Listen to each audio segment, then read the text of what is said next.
In the UK, our neighbours often live too close to home.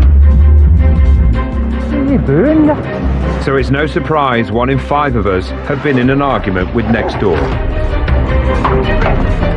Coming up, blood is spilt in Barnsley. He was coming up the drive here with blood all over his arm. I just couldn't believe that someone would do that to someone else. Following years of neighbourly dispute in Scotland, a family falls apart. It became too much for, the marriage in the end. I think this would have broken any family. And house prices tumble when squatters move in next door. The estate agent said, in his opinion, between 25 and 35% has come off the value of my property.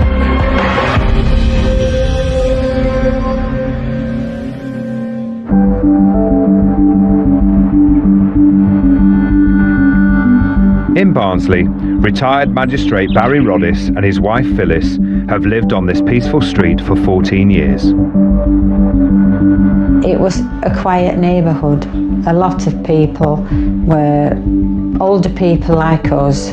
You could look through our front window and see all over Barnsley. And that's why we liked it here. The couple have been happily married for 53 years. Handsome looking man when you were in your 20s.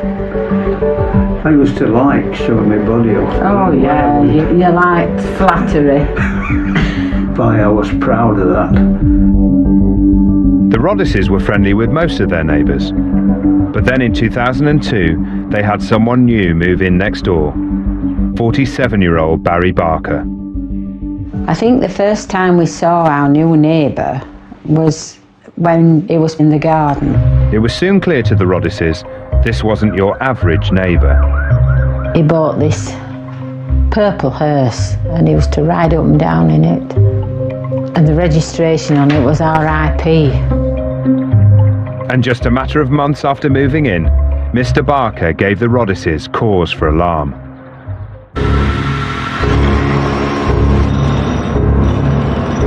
He had turned his driveway into a junkyard. It was a complete eyesore.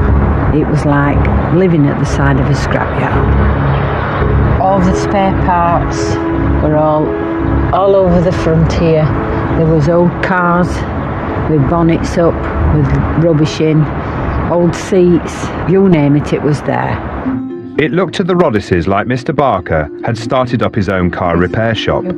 It definitely comes right up onto his drive, resting against our fence. Yeah. It'd take the bonnet off first and the bumpers, and then it'd work its way through to the engine. More cars keep coming in. We're at it all the time. And it wasn't just cars that had the Roddises worried. They were just legs and a bit of body. And he stuck them underneath a car, didn't he? Legs with boots on. His increasingly bizarre behaviour was causing alarm. It wasn't just Barry and Phyllis who were fed up with Mr. Barker's mechanical mayhem. Neighbours joined forces to petition to the council, and the local authority began an investigation into Mr. Barker's alleged business. The police gave us this photograph, which was taken by an helicopter. There are that many vehicles, how many is 1, 2, 3, 4, 5 down that side. On that side. The council called a meeting to sort the issue out, and Barry was asked to be the representative for the neighbours. Pause off. It was a decision that was to have a great impact on Barry and Phyllis. I was sat there, and Barker came walking through the doors, and he looked at me as though, he could have knifed me. Mr. Barker claimed he was fixing the vehicles as a hobby, but the council concluded it was an illegal workshop and instructed him to remove the cars. In the aftermath, Barry felt Mr. Barker held him responsible for the council's decision.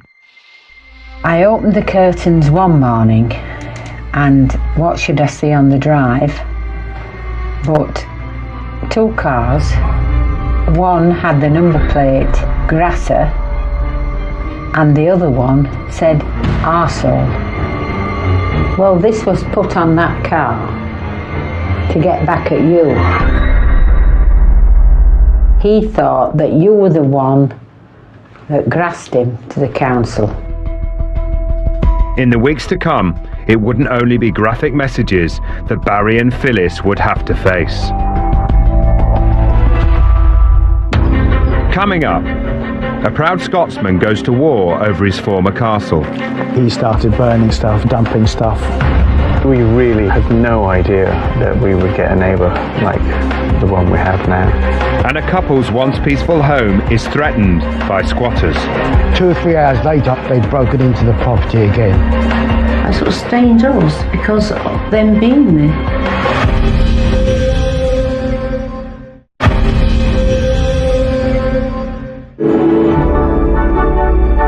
Nestled amidst the wilds of the east coast of Scotland lies Ecclesgreg Castle. It's the former home to the Forsyth Grants, a proud family with a distinguished military history. WFG, it's William Forsyth Grant who built the castle. The estate actually came from my great-great-grandmother's side of the family. This is Maurice Forsyth Grant, a descendant of the original owners. Unfortunately for him though, hard times that fell on the family meant the castle was abandoned and later sold. Only a small part of the estate and some outbuildings were kept by the family. And we thought by selling it, it would get new owners that had the money to sort of reinvest in it and keep it as a beautiful building. Enter local businessman Gavin Farker. Maurice had high hopes when Mr. Farker's company bought the castle and 84 acres of the estate at auction. First impressions, we just took him at face value. He talked the talk. He supposedly had the best intentions for the castle. In May 1999, following the sale, Mr. Farker's company applied for permission to convert the castle into a 60-bedroom hotel, as well as chalets, lodges and a dower house on the land. And closest neighbour to this proposed redevelopment was Maurice Forsyth Grant. This is our boundary right here. We have a great view, but we are in close proximity to our neighbour as well. We try to get on with all our neighbours. There's nothing to be gained from fighting with your neighbours. But Maurice had very clear ideas on what he wanted to see happen to his former ancestral home. And we thought by selling it, it would get new owners that had the money to sort of reinvest in it. We hoped that someone would take the responsibility of maintaining it. But when the company's plans for the newly sold castle and estate went public, Maurice felt that the changes weren't for the better. We, as did most of the neighbours around here, had grave concerns about what was being proposed. I mean, basically, we wanted guarantees regarding the supposed works that were going to take place here, and we wanted guarantees that they would be done properly, and we wouldn't, none of us would be interfered with. Maurice and the majority of neighbours living around the castle shared the same access roads and were worried about the impact of the development. The requested planning permissions would have affected us. They were being put forward in a way that would very much affect us where they didn't have to. So they objected to the plans, and as a result, in 2002, they were put on hold. Meanwhile, Maurice had plans for his own properties, an important source of income but in need of development. There are 2 houses there, and we've got one here, Dunlosset, and we've got one behind at Ardtala. It's our intention to rebuild these, bring them up to a modern standard, make them much more attractive than they are at the moment. Now it was Maurice's neighbours' turn to object. Dear Mr. Cree, we wish to strongly object to the above on the following basis, and this is from Farker Estates Limited. Mr. Farker's company, which owned the castle, objected to Maurice's scheme and planning permission was refused. Most of his objections were completely unreasonable. We had relevant and real concerns about what was being attempted. His objections just don't make any sense at all. With both neighbours disrupting the other's plans, there was deadlock on the estate. Morris was starting to feel his neighbour was trying to intimidate him. You know, that's when all the vehicles started getting dumped around our doorways. You know, the roads became blocked, and you know, usually not just in one way, but in multiple ways. You know, fallen trees, vehicles parked up against the fallen trees in the middle of the road. Even though the vehicles belonged to Farker Estates and were on their land, Morris felt they were too close for comfort. He started burning stuff, dumping stuff all around our buildings. You know, it's pretty quick what he was about. It was basically a campaign just to run us down, make us want to sell the home farm. Morris and some of his other neighbours started to notice that parts of the access routes to the estate were falling into disrepair. When I came here originally, it was quite good. He's never maintained it. It's just steadily deteriorated from year to year. It's absolutely hellish.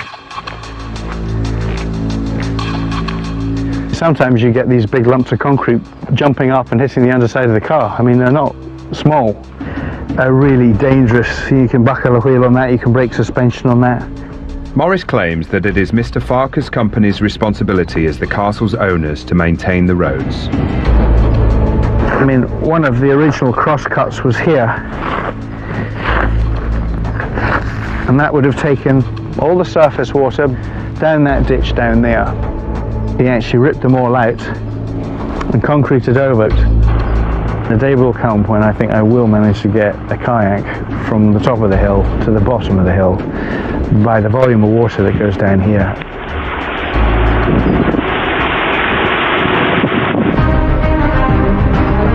As well as the terrible roads, Morris was also appalled by the state of the castle itself. Basically all the roofs pretty much have collapsed now. Unfortunately, it's just gone to rack and ruin. But in the weeks that followed, Morris's old ancestral home would have an even bigger impact on his life.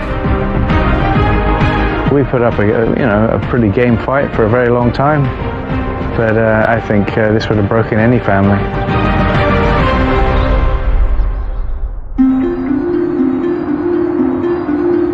In Barnsley, Barry and Phyllis Roddis were faced with the nightmare next door. It was a complete eyesore. There was old cars with bonnets up, with rubbish in. As the spokesperson who helped to get the illegal scrap business shut down, Barry felt he was the focus of Mr. Barker's anger. From then on, things took a turn for the worse when Barry discovered his neighbour doing some work on a boundary wall. I said, make sure that you don't damage the wall, it's our boundary wall. And I got quite a lot of verbal abuse. I wasn't looking at him, then he'd got his spade and lifted it high, and the next minute I knew it had hit me on the arm, and he just walked away. And he was coming up the drive here with blood all over his arm, and it was dripping onto the drive here. And I said to him, what on earth happened? And he said, Mr. Barker has hit me with a spade. I just couldn't believe that someone would do that to someone else, hit them with a spade. He is a total coward. He'll hide behind things and is evil, absolutely evil. The police were called. In his witness statement, Mr. Barker claimed that he struck his neighbour by accident and that Barry had grabbed his hair. Which is an impossibility because we've got a metal ornamental fence on top of our wall with spikes. And if he'd have leaned over, he would have got a spike in his stomach. Despite the attack, Barry Roddis chose not to press charges. He says, I've got to live here, just, you know, let it go. Might be a one-off thing. Was it a one-off thing? Well, no. But Mr. Barker then found another way to make Barry and Phyllis's life a misery. He developed a taste for music. Well, I'm in the kitchen here, and you could hear the music all around. It appeared to Barry and Phyllis that Mr. Barker was pointing his speakers directly at their house. You could even hear the music in the hall. It could go on while 10, 11, 12, sometimes beyond midnight. You couldn't sleep. And it was obvious he was playing mind games with us to drive us crazy. Mr. Barker claims he had to have his music turned up full blast due to a build-up of wax in his ears. He's continually playing mind games, trying to destroy both of us mentally. 3 years and numerous complaints later, Mr. Barker was finally given an ASBO. It banned him from repairing motor vehicles at home and playing loud music at night. That still allowed him 13 hours during the day when he could play his stereo. Despite the ASBO, Barry and Phyllis claim that Mr. Barker continued to harass them. Sometimes he used to stand and just stare if I was walking up, like intimidating. Everywhere she turned, there he was.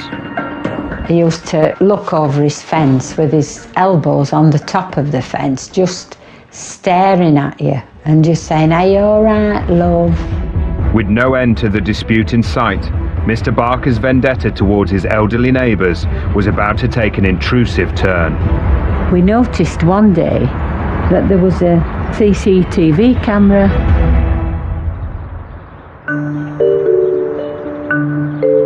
For the past 40 years, a peaceful South London street has been home to Richard Chadwick and his wife Philomena. Yeah, Richard, cup of tea? Thank you. The Chadwicks have lived in Streatham Village for nearly all their married life. We moved into this house in 1969. We'd been married for 1 year. So it was the first time we had a chance of a house with a little garden.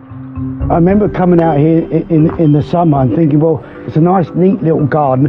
As you know, I'm not much of a gardener, but it was nice, neat and tidy. I know, but what sold the house to me was when I looked at the garden, I just saw 3 walls. It was so private. Nobody could look over their garden wall and see what we were doing. She could come out in the nude if she wanted to, but I wouldn't come out in the nude. No, you wouldn't. But I did. We've enjoyed every minute living here because of the village atmosphere, and we've always had, particularly next door to us, good neighbours. For years, they've been an active part of this close community. And Richard has always done everything he could to maintain this way of life.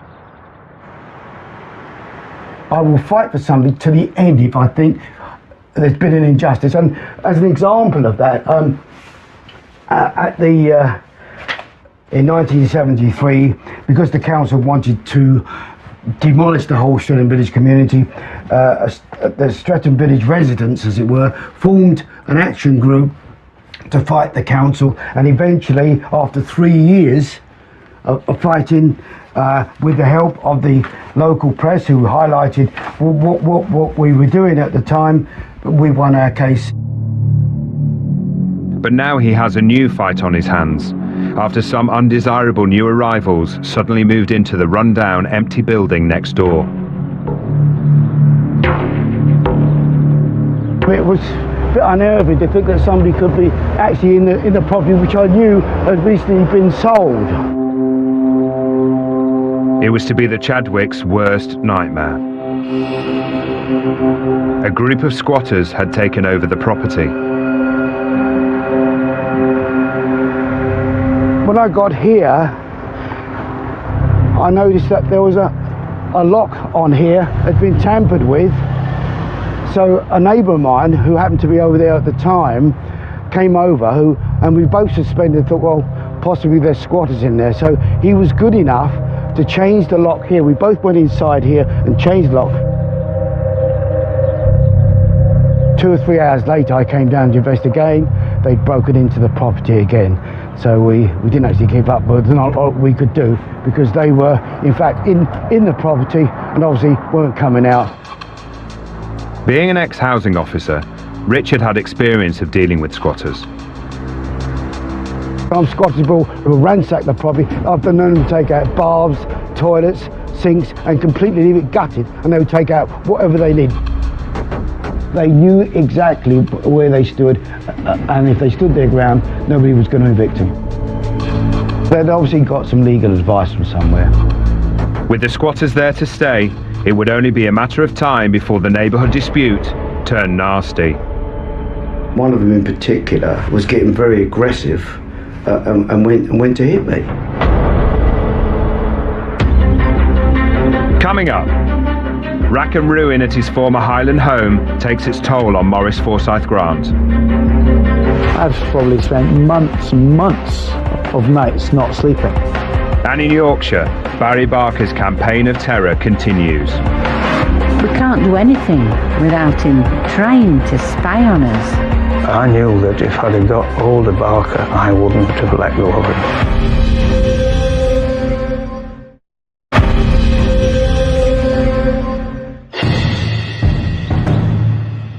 In Scotland, a neighbour dispute on a grand scale was underway. He's made our lives difficult in every conceivable way. And for one man, it's dominated his life for years. We really had no idea that we would get a neighbour like the one we have now. Ecclesgreg Castle was home to the Forsyth Grant family for over 150 years. From here you can see there's that window up there, all that roof and the floors. I used to have parties up there when I was, younger.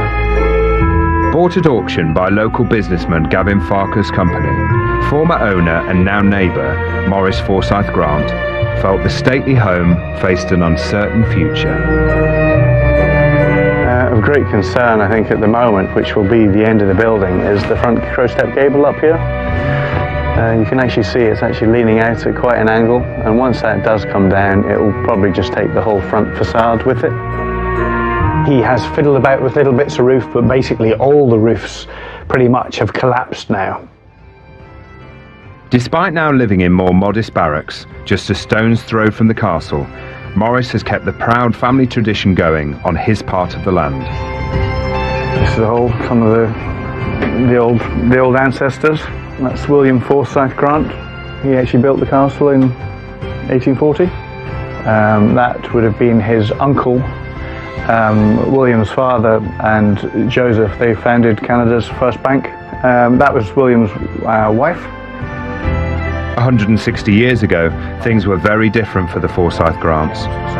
Once lords of the manor, but today in dispute with the castle's new owners. You try not to let it affect you, but it's very hard not to. You just acquire a sort of siege mentality. Basically just had to hunker down, try and continue our businesses as best as we could. Maurice felt his vision of his family's proud past was fading around him. All the stuff was just sort of towed into the trees and dumped. But Maurice felt it was all aimed at him. And he has a clear opinion as to why the owners of the castle have allowed the estate to fall into such disrepair. Basically, make everything around us unattractive to anyone else to buy, and thinking that we would have to sell, he's sort of started this campaign. While the castle's owners continue to make plans for development, Maurice feels the disruption is making it hard to carry on living on the estate. That's rightly or wrongly. I've no intention of leaving Ecclesgreg. That view is all I need, really. I can forget the mess and the junk being dumped behind us. Farker Estates declined to comment on any of Morris's accusations. But all plans for the estate seemed to have ground to a halt while both parties continued to object to the other. Morris feels he is unable to move on. It certainly cost us probably tens of thousands in lost revenue. I've probably spent months and months of nights not sleeping, just for fretting, anger, because you just have to wear it. You can't get rid of this. It's ever present. Look, my car stops for now. You try not to let it show for the rest of the family. You know, you try to behave normally. All the rest of it, take it on the chin. But it's just really hard. It's really, really hard for year after year after year of this constant attrition. I don't know what I could give to have this resolved. Do you want to go down and play with your cars, Maxie? I don't know. There's no way. I don't think it could be resolved. Following his 13-year battle with Mr. Farker and his company's plan for the castle, there has been a heavy price to pay for Morris. In 2011, his wife moved out of the family home. It became too much for the marriage in the end. But no, we put up a pretty game fight for a very long time. But I think. But finally, Morris may have a new focus that might help him forget the castle next door once and for all.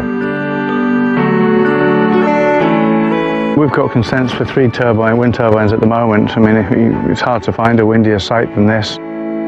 Our motto was always, has always been stand fast, and we will do that. I mean, we still have plenty to build with here. And what always rings in my ears is Churchill's words: "We will never surrender." And hopefully, as he stands firm, the castle and its new owners can look to the future as well. In the Yorkshire town of Barnsley, one man's constant reign of intimidation was driving his neighbours to the brink of despair. It's like mental torture. Barry Barker had been given an ASBO for his illegal car scrap business following complaints from the neighbours. For 3 years, he had tormented the Rodices with his antisocial behaviour. I just couldn't believe that someone would hit them with a spade. But Barry and Phyllis vowed not to be beaten. Well, the police advised us to get real evidence. They decided to install CCTV to catch their neighbour in the act. This camera here points right up to the corner, takes all that section. Undeterred, Mr. Barker decided to play them at their own game.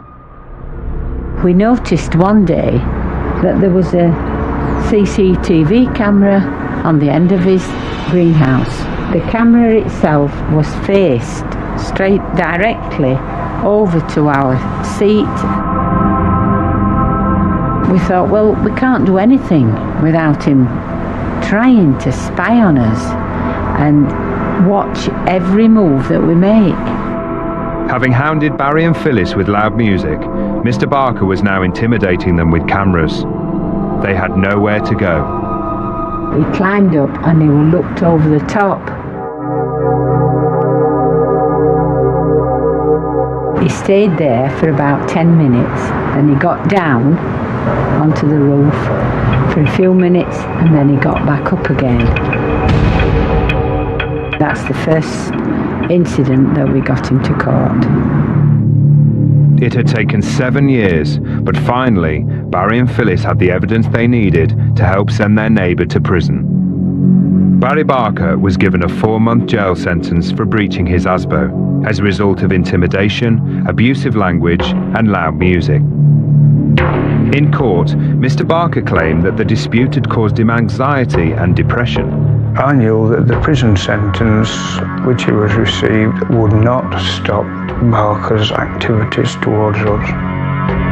Upon his release from prison, Mr. Barker returned home, but clearly he was unrepentant. Within weeks, it seemed he was back to his old tricks.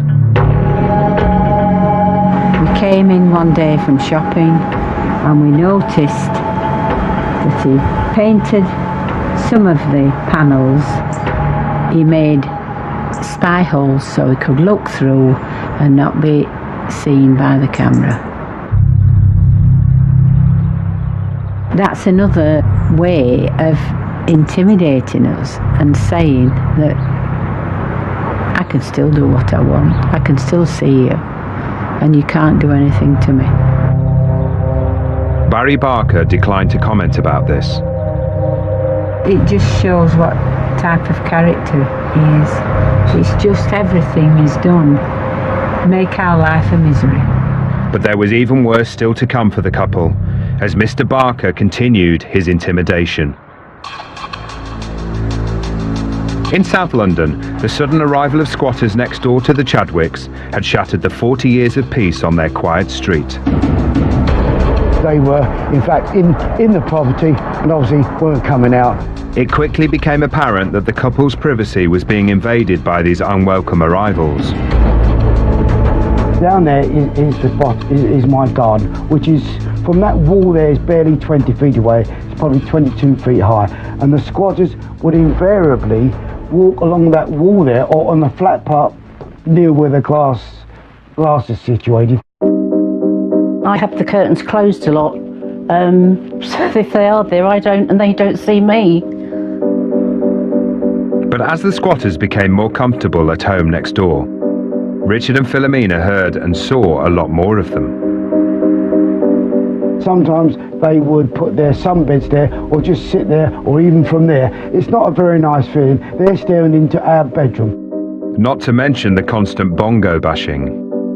I'd hear music coming from their back garden, so much so that I had to shout at them. They'd be banging on their bongos, there'd be possibly music from a trumpet, a flute, other instruments that would make a noise. Sometimes it'd be in the early evening, no, not in the daytime. Sometimes 10 at night. Sometimes 10 at night, but then I couldn't see them. In the end, It got irritated. I just closed the door, closed the kitchen door and tried to block the noise out. It was irritating. I mean, what would you do? You just want to be quiet. And out there enjoying themselves, and we're in there annoying ourselves. Fed up with the constant disruption, the Chadwicks went to the council. They've been told in no uncertain terms if they continue making a noise, any noise, and if they're made by instruments, they would eventually come down and take their instruments away from them. The squatters were served a noise abatement notice. But they were here to stay, making themselves more at home and even posting images on the internet. I think somebody's playing a bongo there, somebody's playing something. It's very difficult to tell, but they're obviously playing some kind of music there. And look at the state of the place underneath there. Oh my God, what's that? What is that? Getting a bit scared now what we're going to see. But they're on top of the world there, aren't they? They give you on top everything. of the world, They're on top of the world, paying nothing, and they're getting our south of France suntan at the same time. Philomena began to spend less and less time in her beloved garden. It soon began to wither as the couple locked themselves inside. I feel very sad that the garden looks as it looks, very bare, when I think over like 40 odd years of digging it and working it, planting roses and other flowers, always look lovely, always pretty. So at the moment I'm living on memories of the garden, happy memories. At the time, squatting wasn't a crime, and the only way Richard could hit the squatters was with a noise abatement notice. To be fair, they have been a bit quieter, I think, when they were served with the notice. But it wasn't just the noise that was getting under the skin of the Chadwicks. The rubbish is along here. It's usually piled up to about this height. And it starts here and extends along here. And usually on a, I don't actually see them do it, usually on a Tuesday evening, they start bringing it all out from the garden. Everything and everything gets piled up all along here. And the council, every Wednesday morning, come along and take it away. If I left that rubbish outside my house, or even one bag near my bin, they won't take it away. How's that fair? And I'm paying my rates, and they pay nothing. It's all one-sided. Coming up, with no end in sight to his squatting hell, Richard ramps up the fight. As far as we're concerned, we're not going anywhere. I'll stay there with my neighbours. And in Yorkshire, Barry Barker is up to his old tricks again. Our old fence had been ripped apart. I just stood and cried.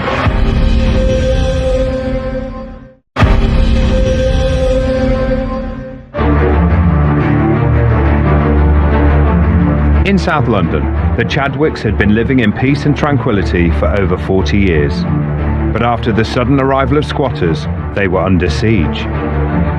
You just want to be quiet. They're out there enjoying themselves, and we're in there annoying ourselves.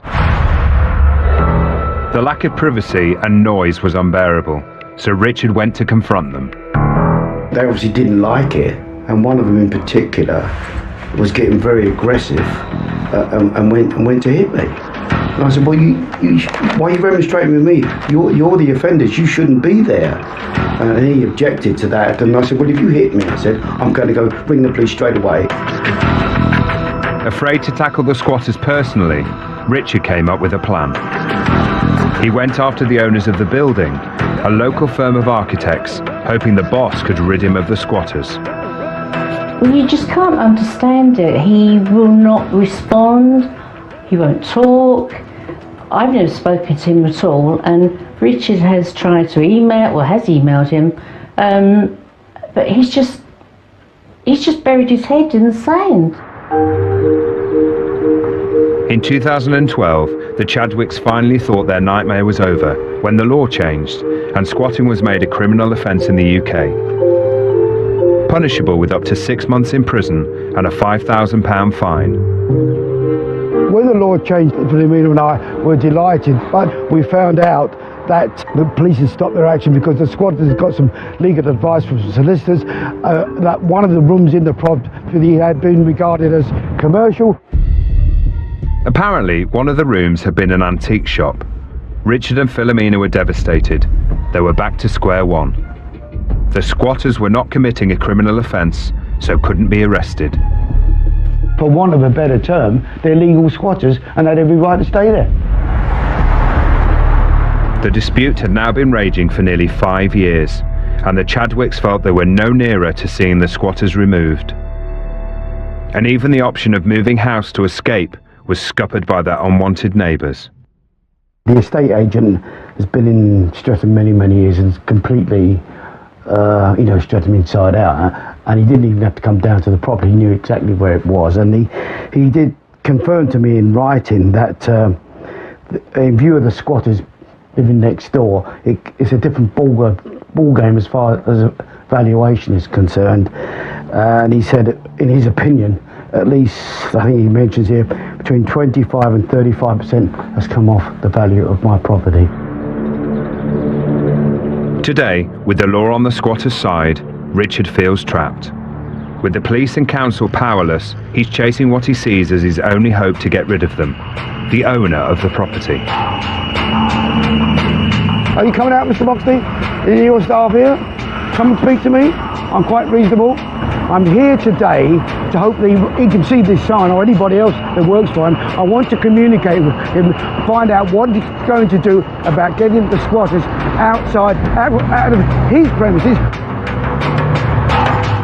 His protest seems to have worked, as Richard soon gets some attention. Sorry? You're Mr. Moxley? No, I'm not. No, he's not in the office today. Oh. What can I do for you? Well, I'm here. You're probably aware of the situation. I live next door to Mr. Moxley's squatters. They've been there nearly 5 years. I've told you. First of all, they're not Mr. Moxley's squatters. They're squatters in the property we've been trying to get them out. They're Mr. Moxley's squatters. Don't give me that. They're Mr. Moxley's squatters. You did not put them in there. We know. You know. Come on, let's be reasonable. Who put them in there? Nobody put them in there. They chose themselves. But he's done nothing about getting them out. We've been trying to get them out. Moxley Architects still pay rates on the property. However, they can't enter the building legally after the squatters changed the locks. The company owner has said he wants them out. As for the squatters, they remain defiant, with one saying, "We're not doing anything wrong. This is a commercial property." The Chadwicks have vowed to fight on. Mr. Moxley, can you see my sign? All I want to do is talk to you. The problems will always remain until the law is changed, or the squatters move their own accord, or the owner does something about it, because I can't do anything about it. There's a much, much bigger picture, which is the squatters are getting them evicted. That is our main goal. That's our only goal. That's all that's left. So for now, they are stuck with their nightmare neighbours next door.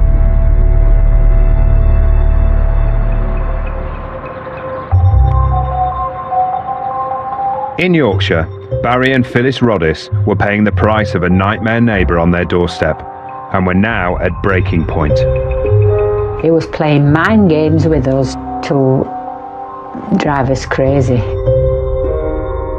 For 7 years, Mr. Barker had been the tormentor, which even ended up in physical injury, and now he was out of prison. I felt that I couldn't help anybody.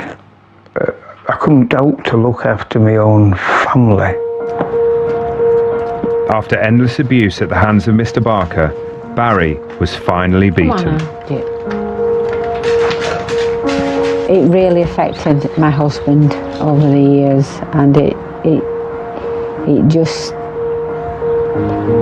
it caused him a lot of mental problems. And he used to come out here with the dog many a time late in the evening, and I'd look through the window and I'd see him with the dog trying to gather himself, and that was all to do with the depression caused by Mr. Barker. I think it reached its lowest ebb when I went through into our bedroom, and he just broke down, and he was really, really crying because he just couldn't cope with any more pressure. It was depression. I couldn't do anything at all. I'd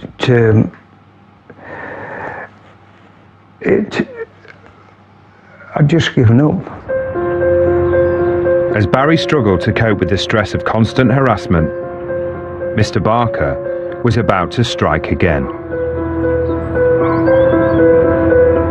We came from shopping one day, and we walked in the back gate there, and our old fence had been ripped apart.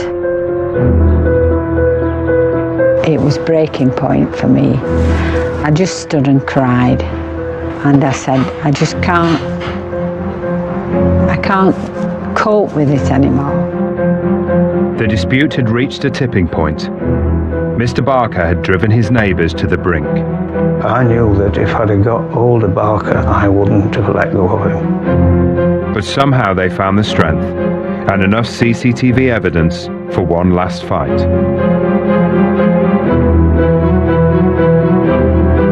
Mr. Barker was arrested and bailed not to come back to his property.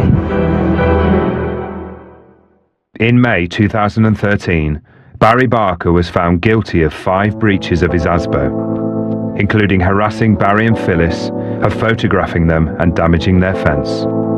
He was sent back to prison for 12 months. Well, my future is that we get a new neighbour, a good neighbour, and we get us health back. Isn't it nice to be peaceful? Mr. Barker declined to tell his side of the story. His house is now up for sale. We got him in the end. We got him in the end. Next time, a nuisance neighbour intimidates residents on a Dagenham estate. The way he portrays himself and the way he acts makes me think that he is threatening. There's a thief at large in an Anglesey village. I opened the side of my wallet and it had gone. And in Somerset, a dispute turns to menace. Right in your line of sight is a man standing at the end of your garden. He caused trouble for me, so why should I have to be a nice man today? Now, forget war. Is love on the cards for Patrick, Jane and Lisbon? Or is he just messing with our minds? Don't go anywhere. The new season of The Mentalist is on the way right after a quick update from the 5 News team next.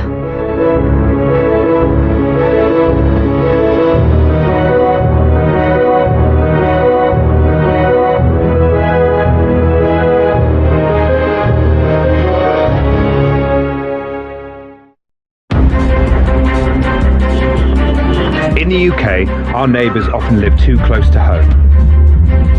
Come and speak to me. You doing?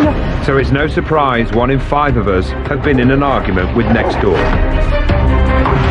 Coming up, a nuisance neighbour intimidates residents on a Dagenham estate. The way he portrays himself and the way he acts makes me think that he is threatening. There's a thief at large in an Anglesey village. I opened up the side of my wallet and it had gone. And in Somerset, a dispute turns to menace.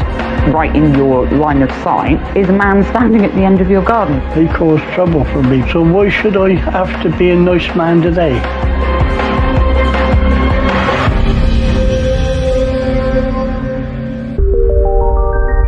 If it's peace and tranquility you're after, you'd think the rolling hills of Somerset would be the perfect location to set up home.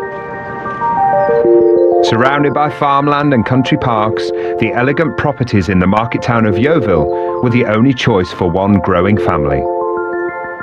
We liked the house, we really liked the house. The place was Victorian and it was original. We loved that era. 9 years ago, when Sue and Guy DeRoper and their 4 children found their dream home, they were over the moon. We just wanted to get in and sorted as quick as we possibly could. Just unpacked basically and went to bed. But that first night in the new house, they didn't get the peaceful sleep they were hoping for. I think it was during that night, and it was kind of a, what's going on? As the nights went on, it just became more apparent that, you know, there was a big chicken problem somewhere. Although the DeRopers could hear chickens, at first they weren't sure where they were. It's very difficult to find out where the source of it was coming from. But luckily one of the neighbours sort of introduced herself. She took us into her house and showed us her back garden. It was then that we discovered who owned the chickens. What was meant to be their dream home was now turning into a nightmare. But it was a lovely place that we're in. Accommodating everyone, everyone's comfortable. But what have we done?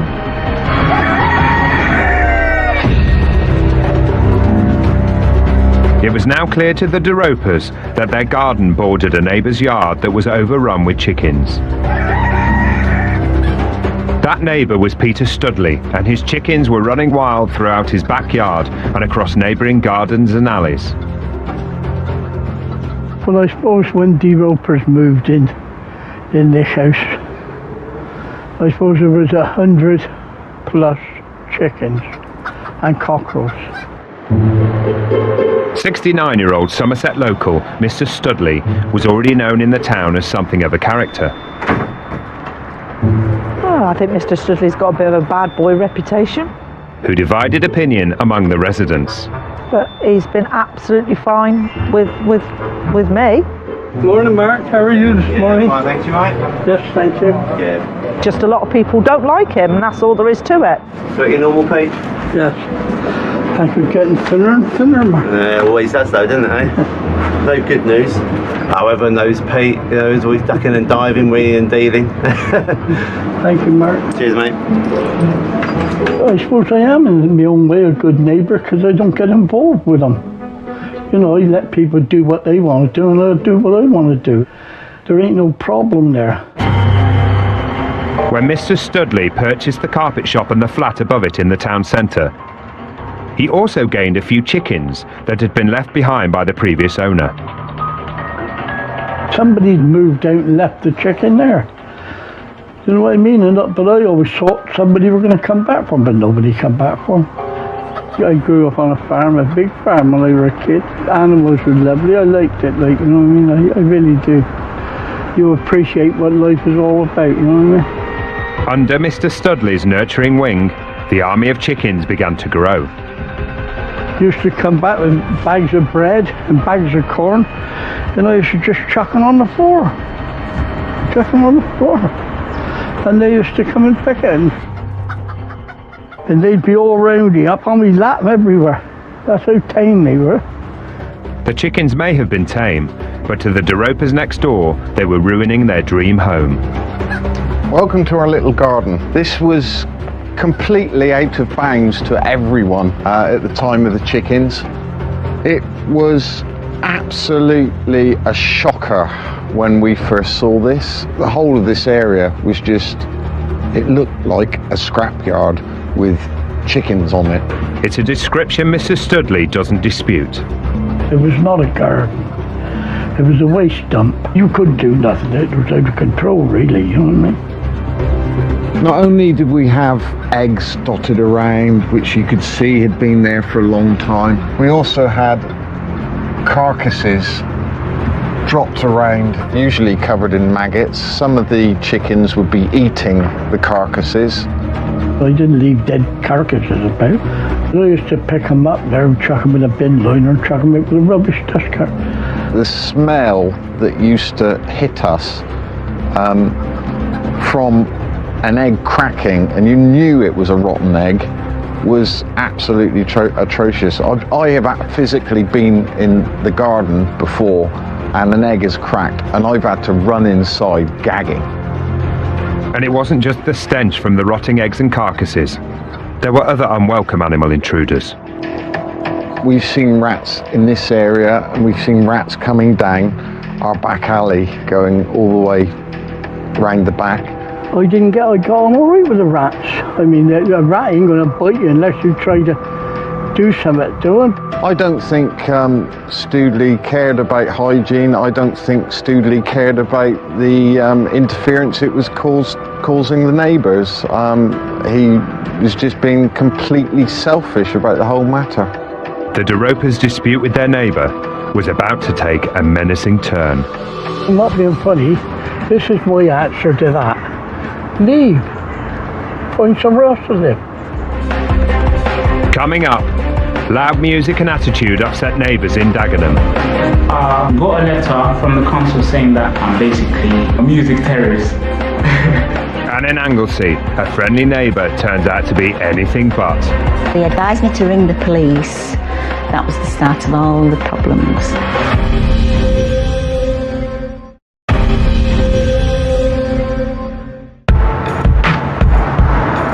For many householders, living in close quarters to neighbours is a fact of life. But for residents on a Dagenham estate, including one who asked not to be identified, it was totally unbearable.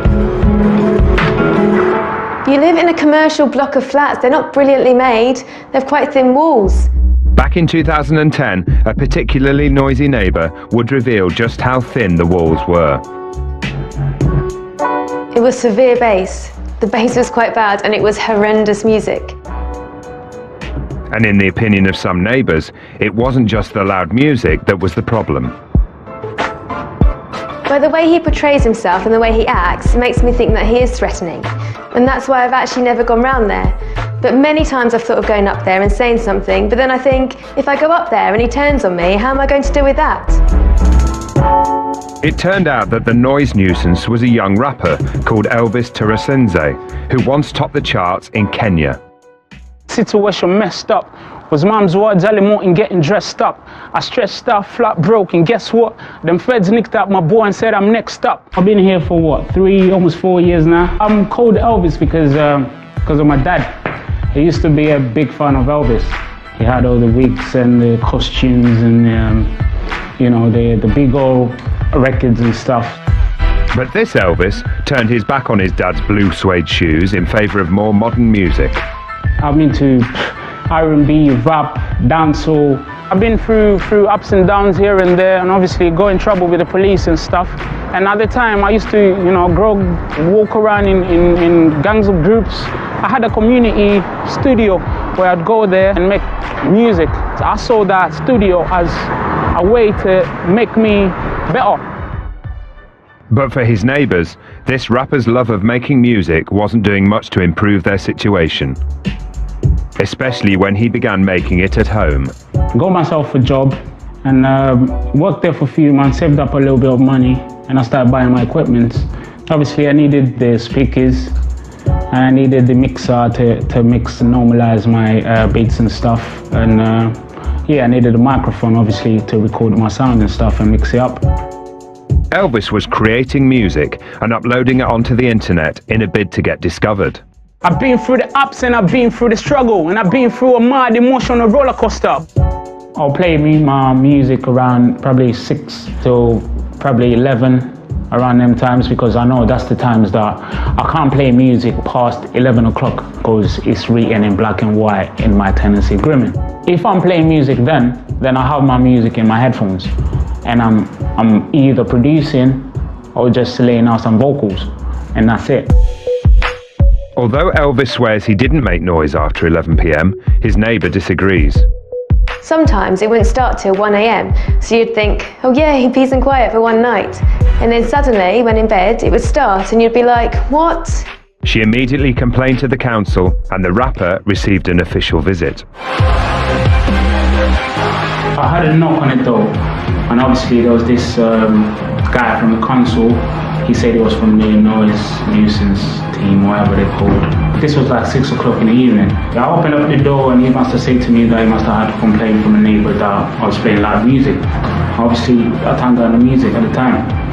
And a few weeks after, probably 3-4 weeks later, I got a letter from the council saying that I had been causing a nuisance all through and I'm basically a music terrorist. The neighbour had continued to complain to the council about the noise, but despite their letter, Elvis didn't appear to be taking them seriously. He was one time outside. The music had stopped, so he was on his balcony. I actually heard, "Shit, I will go a cappella," and he started rapping to himself and his friends. It's something Elvis denies. Rap with my mates on the balcony to annoy my neighbours. I mean, come on. I won't even go I might as well just go and do a show or something. By now though, Elvis had become public enemy number 1 and would get another unwelcome visit. I opened up the door and it was the guy from the council because he had his badge on. It looked like the rapper was about to be unplugged.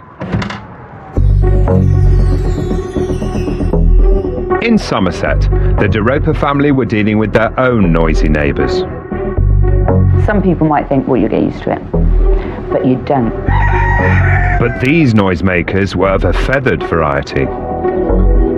Every cockerel that crows are like fingernails down a blackboard.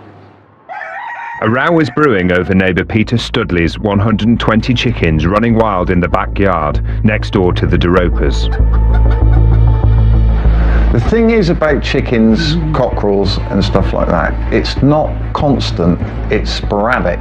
Your body tends to put itself in a full sense of security and you relax, and then suddenly it's and you're like, there it goes again, and you can't get away from it. The DeRopers' lives were becoming unbearable.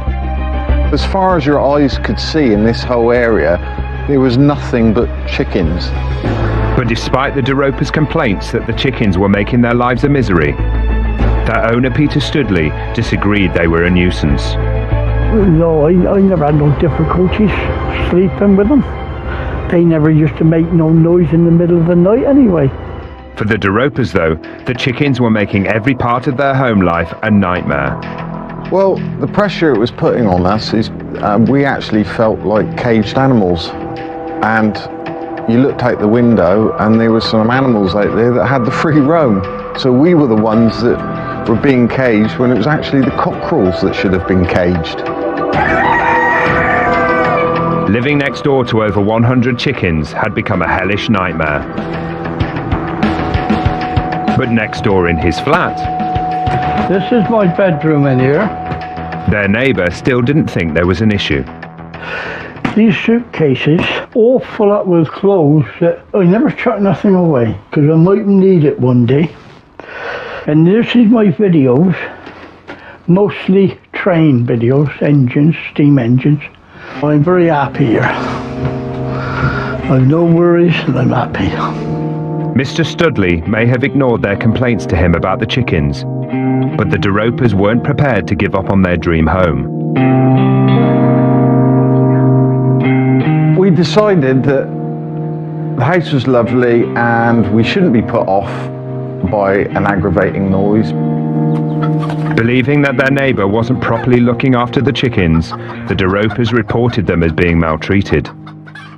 When we originally contacted the RSPCA, we were hoping that they'd see the state of the land over there and actually rehome them, give them to somebody in the country who was quite happy to look after all these chickens and cockerels and give them a proper life with proper food and proper facilities for a happy and healthy life, not leave them in a fly-tipping yard. Unfortunately for the family, the authorities decided Mr. Studley hadn't been neglecting his chickens. When the RSPC lady used to come, she said, oh, well, they were looked after. So, I mean, they had running water, they had plenty of food, you know, and plenty of room to run around on, you know what I mean? So.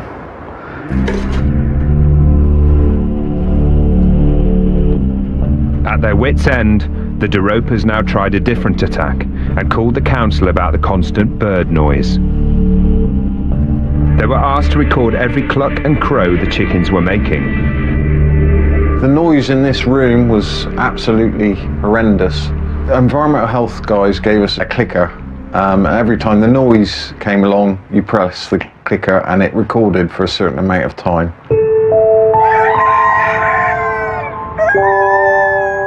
The clicker, it seemed like it was going all night. It seemed like I was pressing it literally every second of the night.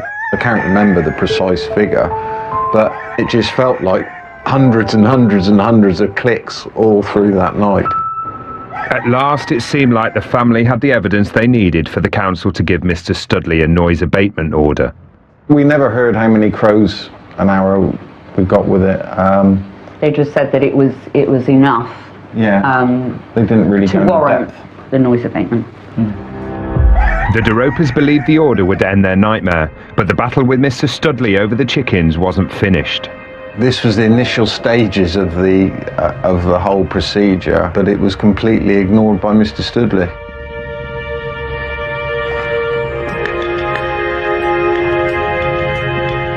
Nobody gave me this abatement order. I found it, right? And I chucked it straight, looked at it and laughed and chucked it in the bin. A joke. I thought it was a joke. At that point, you know, environmental health probably didn't know which way to turn.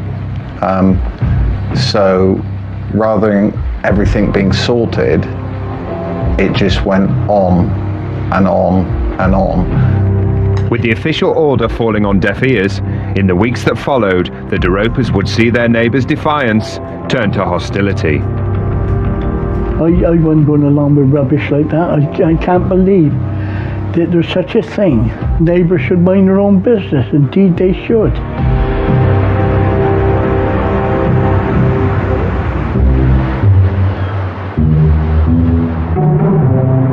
In 2007, retired scientist Pamela Booth said goodbye to the hustle and bustle of a busy town in search of a quieter neighbourhood. I really did need to move somewhere where I felt more comfortable, where I could enjoy the community. She relocated to a picturesque village on the Isle of Anglesey, North Wales. Isn't it friendly, the island? Beautiful place. I wouldn't live anywhere else. The people are Don't tell anybody else, girl. No. They all want to come. I know. When I first moved, I thought, really, this is going to be home. There was the freedom to move around. There was the freedom for my 5 dogs and my 9 cats. I love my animals. Can you tell?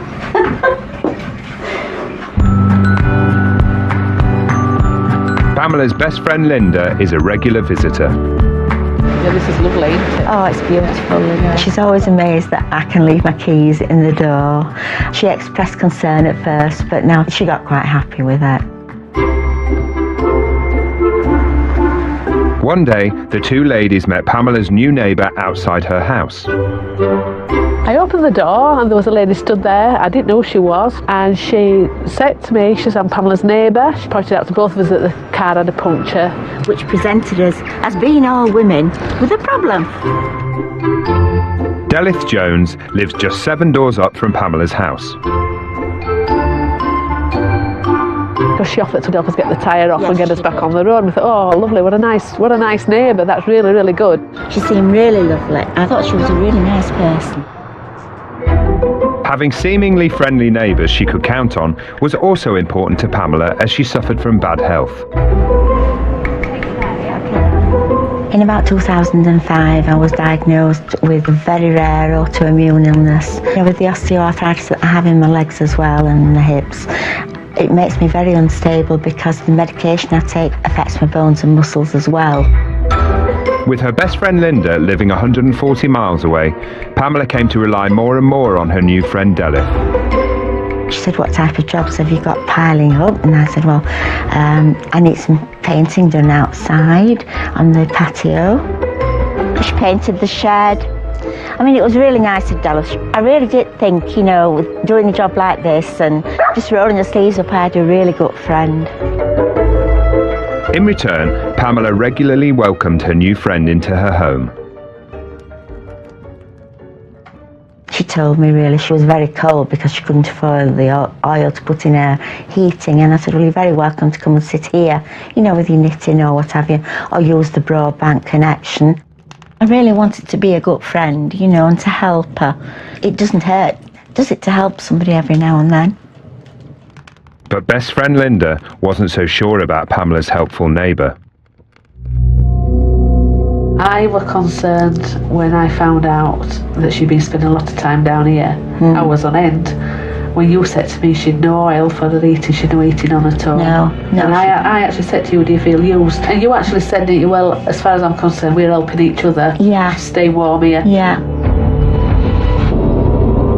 As their friendship grew, Pamela became more trusting of Delith.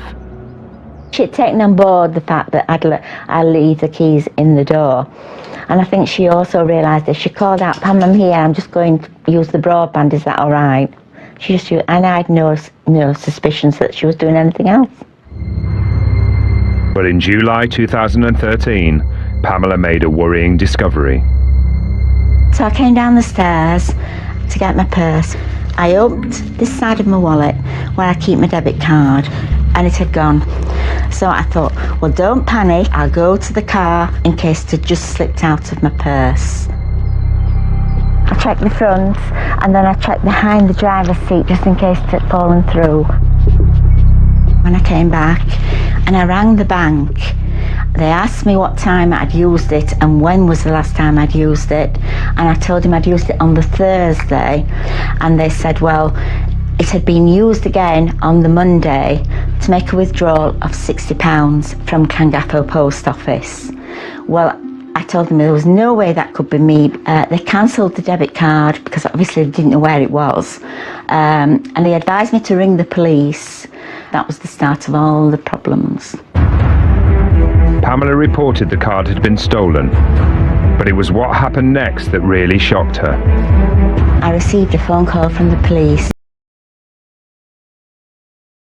Than Pamela expected, causing trouble in the neighbourhood. I am not insulting you, I'm merely asking for the truth. Coming up, in Somerset things take a disturbing twist. I never put no threats on. It was just insults. Basically, yeah. And in Dagenham, it's time to face the music. I wasn't considering no one a nuisance, so I didn't really get what they were talking about.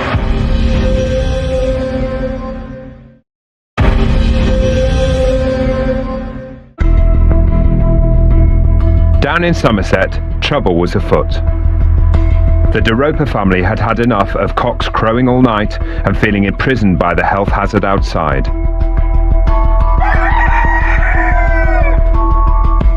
Their neighbour Peter Studley's passion for poultry had wrecked their new dream home.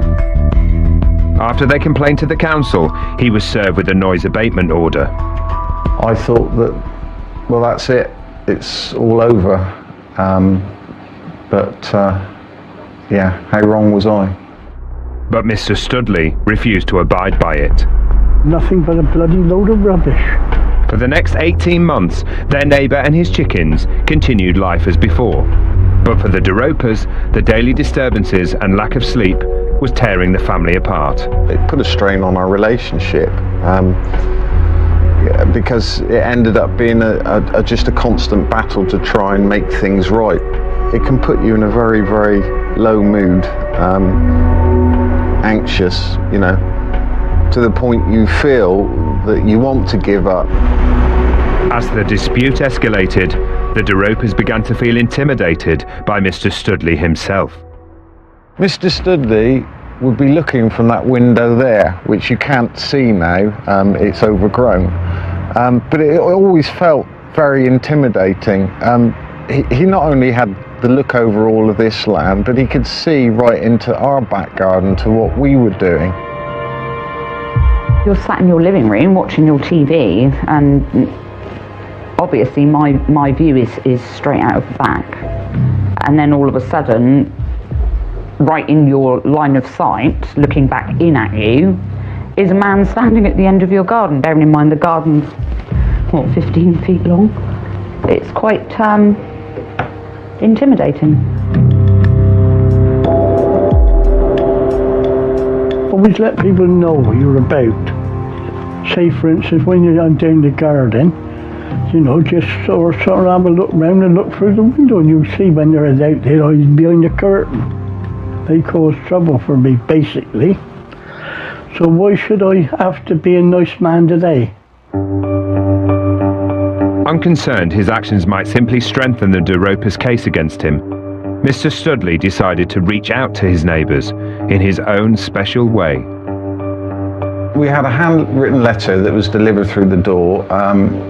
The gist of it was like, I'm keeping my eye on you or something, and if you want trouble, you've stirred up or you've gone to the wrong person or something. It was really quite general, wasn't it? It was just a general. Well, it wasn't a hello, welcome to the neighbourhood. I'm your neighbour. I'd like to introduce myself. Please come round for a cup of coffee. It wasn't one of those. No, it wasn't. It was signed. It was P scribbled out, and then the chicken owner. Guy was quite angry when he read the letter, and he didn't want to tell me because he knew that I'd been feeling a little bit threatened. I did write a letter to the DeRopers, but I never put no threats on it letter. Are you with me? I never put no threats on. It was just insults. Basically, yes. Mr. Studley may have seen nothing wrong with his letter, but its consequences would be far-reaching.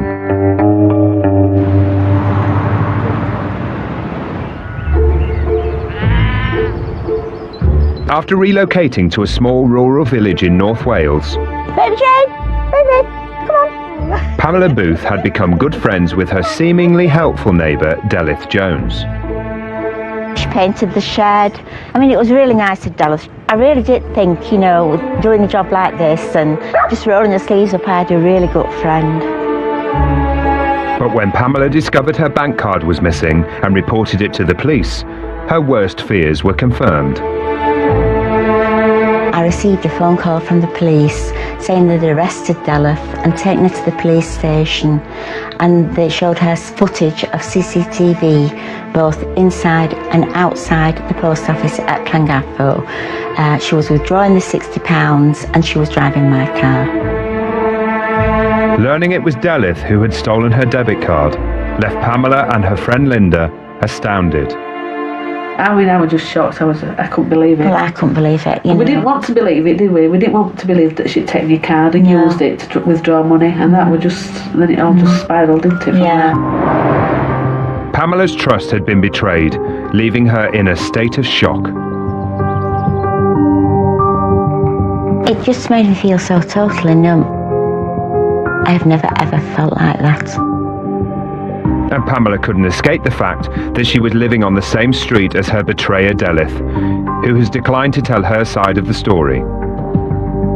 I noticed many a time behind the blinds that she was looking out, and I thought, well, you know, if I'd done something like that, I wouldn't want to be looking at the person I'd done it to. You know, I thought that was wrong. Worried that the £60 might not be the only money Delith had stolen from her, Pamela decided to check her bank statements. I knew that some of these withdrawals definitely weren't mine. I cried, and that was the first time really I'd lost all the numbness that I'd had. And I thought, well, the best thing to tackle this is to go through them all, write down all the information I needed, where it was taken out from and everything else, and the amounts. When I came to January and there was these 3 withdrawals, and then later on through the summer months there was this huge withdrawal of £180. I've never looked at anything so distressing in all my life. Over a period of 10 months, Delith had stolen Pamela's bank card on 14 occasions, taking a total of £1,074 from Pamela's bank account, a significant amount of money for retired Pamela. I just couldn't believe that somebody could be so clever and so deceptive. I just wish I'd never even said hello to her in passing in a friendly way. I wish it had nothing at all to do with her. No matter how hard a life you've got, you don't betray a friend. You never betray a friend. Distraught at her treatment, and with winter's huge fuel bills on the horizon, the situation was looking desperate for Pamela. Yes, my house had previously been warm, but it certainly wasn't going to be, over this winter, unless I could get some more money together. In Dagenham, it was looking desperate too. Elvis was driving his neighbours crazy with his passion for music. I've been through the ups and I've been through the struggle. Can't even describe how loud it was. Following complaints from his neighbours, Elvis had already had one visit from the council asking him to keep his music down, but they were soon back for more. He said to me that he had someone complain about me playing loud music, and he said to me that he didn't find any nuisance at the time when he came. Then I even asked him, I was like, do you think I'm making loud music with the door open? You know what I'm saying? He was like, no. And he just left, and as soon as he left, I just closed my door and I just went back to my beat making, really. Although the council officer couldn't find an issue, Elvis's neighbours definitely did. Bass was a big problem, obviously, because it made your walls vibrate. But I could hear his music in every single room in my home. Even in the bath, I could still hear the bass and feel it when my head was under the water. So even that didn't block out the sound. But the ever-passionate Elvis just didn't believe there was a problem. These walls are really thick walls, so I don't see how music travels from here to the other side. I wouldn't say they'll vibrate the next room. But his neighbour was adamant it was keeping her awake at night. Sometimes it wouldn't start till 1 a.m, so you'd think, oh yeah, peace and quiet for one night. And then suddenly, when in bed, it would start and you'd be like, what? Mostly early hours of the morning. It was quite a lot of an evening, probably between 9 p.m. and 4 a.m. Elvis denies the allegation though. Would you ever start the music at 1 a.m? Never. And unrepentantly carried on. I'm trying not to get stressed because the system is a mess. But desperate to get some peace, his neighbours continued to complain to the council. Have a little bit of respect for other people, that's what he needs. And obviously he doesn't. The council received 82 complaints, and in January 2012, Elvis hit the big time with a noise abatement order demanding him to stop. But the system is making it hard for us to leave, bro. I really didn't see the need to go to the council and start pointing fingers like they did to me. And it's a cold.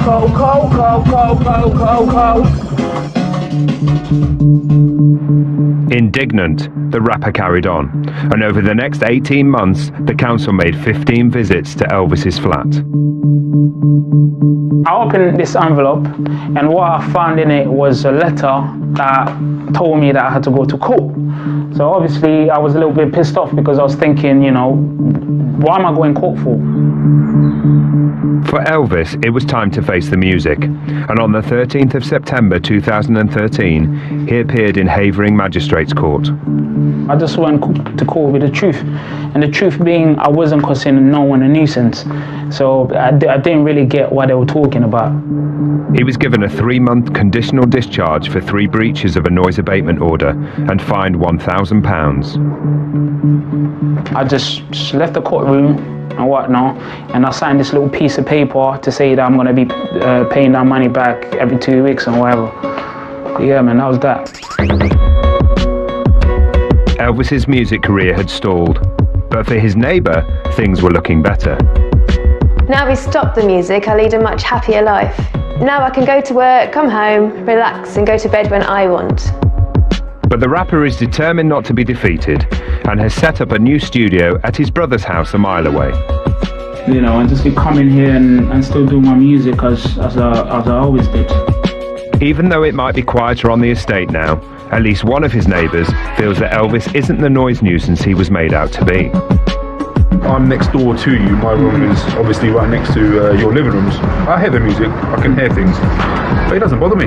From their point of view, I can understand it to a certain extent. I can understand why they would get angry with the noise. If you have a studio in the middle of a residential area, certain people will get upset. But if I had an issue, I would simply knock on his door, say, Elvis, it's a little bit loud, I've got to work in 2 hours, can you please turn it down a bit? I know for a fact he would say, not a problem, I'm sorry, and he would do that. But it's when certain people think that they have to take it to higher authorities, then that's when naturally you're going to feel upset and defensive. So I fully understand his plight. Elvis is still maintaining his innocence. I know I'm no angel, neither am I Satan. But with the conviction already, he runs the risk of an even stiffer penalty in future. It's like I say, this music is my addiction, you get me? I'm addicted to it. And this music is not going to stop ever, you get me?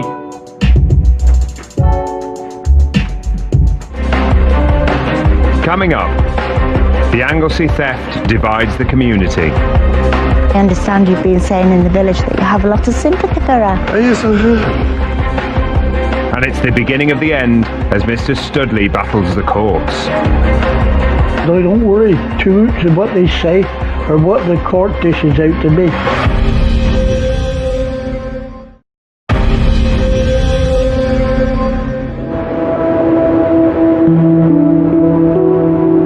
On the picturesque island of Anglesey, North Wales, retired Pamela Booth had found out that her supposedly helpful neighbour had in fact been robbing her of her savings.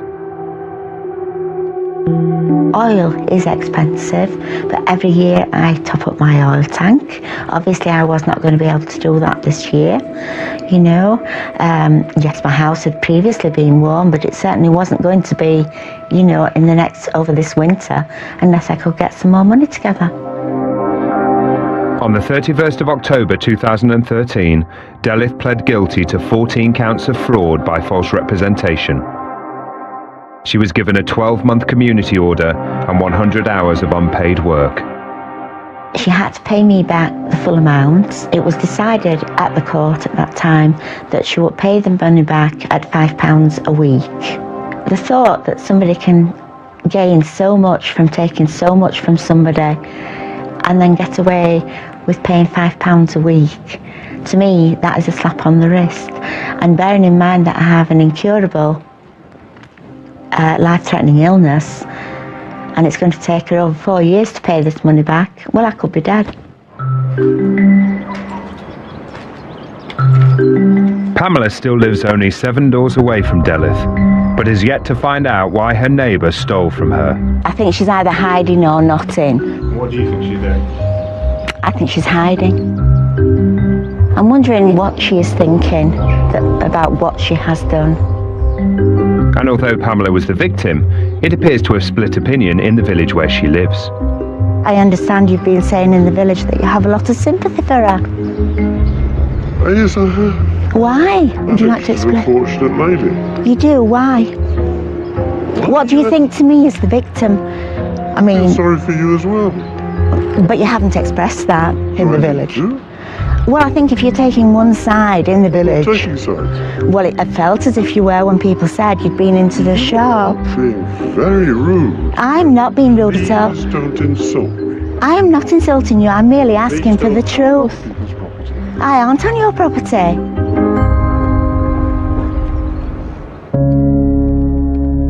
Well, obviously I'd known all along that I was never going to get the money back. It was only going to be a pittance every week. And I was really worried about how I was going to manage to fill my oil tank. And I had such a lot of bone and muscle pain with being cold. And And then the phone call came.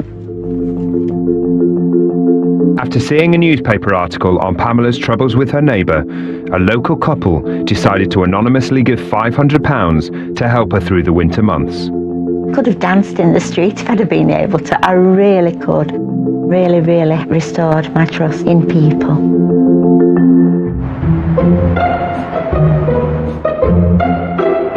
Although the couple's kindness revived her faith in Anglesey's community spirit, Pamela's less trusting than before.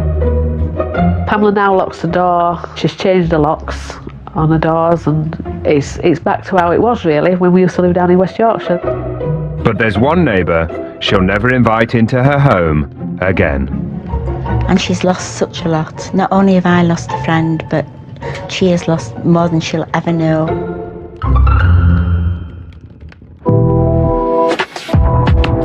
In Somerset, the De Roper family had moved into the home of their dreams, only for it to turn into 4 years of chicken hell. It was hideous. It was absolutely hideous. But the problem became more than just the chickens, when their owner, Peter Studley, made direct contact with his neighbours by writing them a letter. The gist of it was like, I'm keeping my eye on you or something, and if you want trouble, you've stirred up or you've gone to the wrong person or something. That was the final straw for the De Ropers, who reported Mr. Studley's behaviour to the South Somerset District Council. He was ordered to appear before a magistrate to find a solution to the dispute and the chicken problem. It looked like the De Ropers might get rid of their noisy neighbour. Obviously at that point I kind of felt a little bit of relief because, you know, I knew at that point that it was you know, a matter of time now before it was going to be all over. They're making up all this stuff, but the trouble is, they realise now that I don't worry too much of what they say or what the court dishes out to me. My sound advice from the De Ropers is to just leave me alone. When the court date came, Mr. Studley didn't attend, and he was awarded an ASBO for him and his chickens in his absence. He had to get rid of all animals and not cause any intimidation. It looked like the De Ropers had achieved what they wanted, but the 120 chickens didn't leave without a fight. As you can imagine, because the chickens are free roaming all in this area, it went on for months, and it was always the case that we knew that there was going to be one cockerel left. The noisy hell continued as charities and animal lovers fought to catch Mr. Studley's chickens. I said, I believe, I will celebrate when the last one is removed. They're causing trouble for me because that's basically all they done. And for the poor old chicken I had to go. So, you know, as you get rid of an 100-odd chicken, it would have been better if it was got rid of they and kept the chickens. You know what I mean? Finally, 6 weeks after being given the ASBO, all 120 chickens had been removed. The De Ropers' longed-for silence now reigned. It was lovely to sort of have a full night's sleep. The area outside where they were, it's all full of birds and, you know, nature, and probably for the first time in a few years we were able to sort of go outside and drink tea and coffee in the morning when we get up in the sun in the garden, which is absolutely brilliant. Nevertheless, a shadow continues to hang over the family's peaceful lives. 5 years after Mr. Studley's ASBO, who knows if life will change once again. I believe the ASBO has ended now. I'm just waiting now for the chickens to reappear. But Peter Studley is never that predictable. The pigs are coming now. That's all I got to say about it. I got to have the pigs now. Next time, a neighbourly dispute over money gets blood boiling in a Cotswold street. It was like an elastic band snapping. Something had just made me very, very angry. Things get nasty between two Bristol neighbours. Every day I get a call from Collins telling me he's going to slash my throats. And menacing threats are in the air in Northampton. His response was, well, you better hope I'm not evicted because I've got friends and they'll come after you. Have you been the victim of a nightmare neighbour, or has your neighbour complained about your behaviour? If you'd like to tell us your story, go to channel5.com/nightmare neighbours. Next, it's a new one from The Mentalist.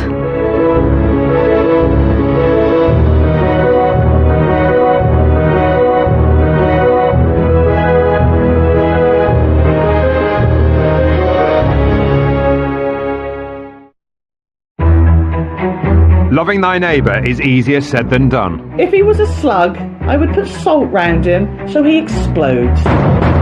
They nearly got me arrested. That's the type of noise we have to put up with. When the garden fence marks enemy lines. Have you got your recorder on? That's right. Really? Your home life can turn into a living hell. Give me my dog! What a minute have you? What the hell's the matter with you? Coming up, wheelie bin wars turn nasty. They were trying to cause trouble. I thought it was very petty and childish. Noise sparks off a war between two families. I'm like a nervous wreck. And ends in violence. He's pushed Nathan to the point where he just wants to beat him up. And one man is driven out of his neighbourhood. Police, being intimidated by my neighbours.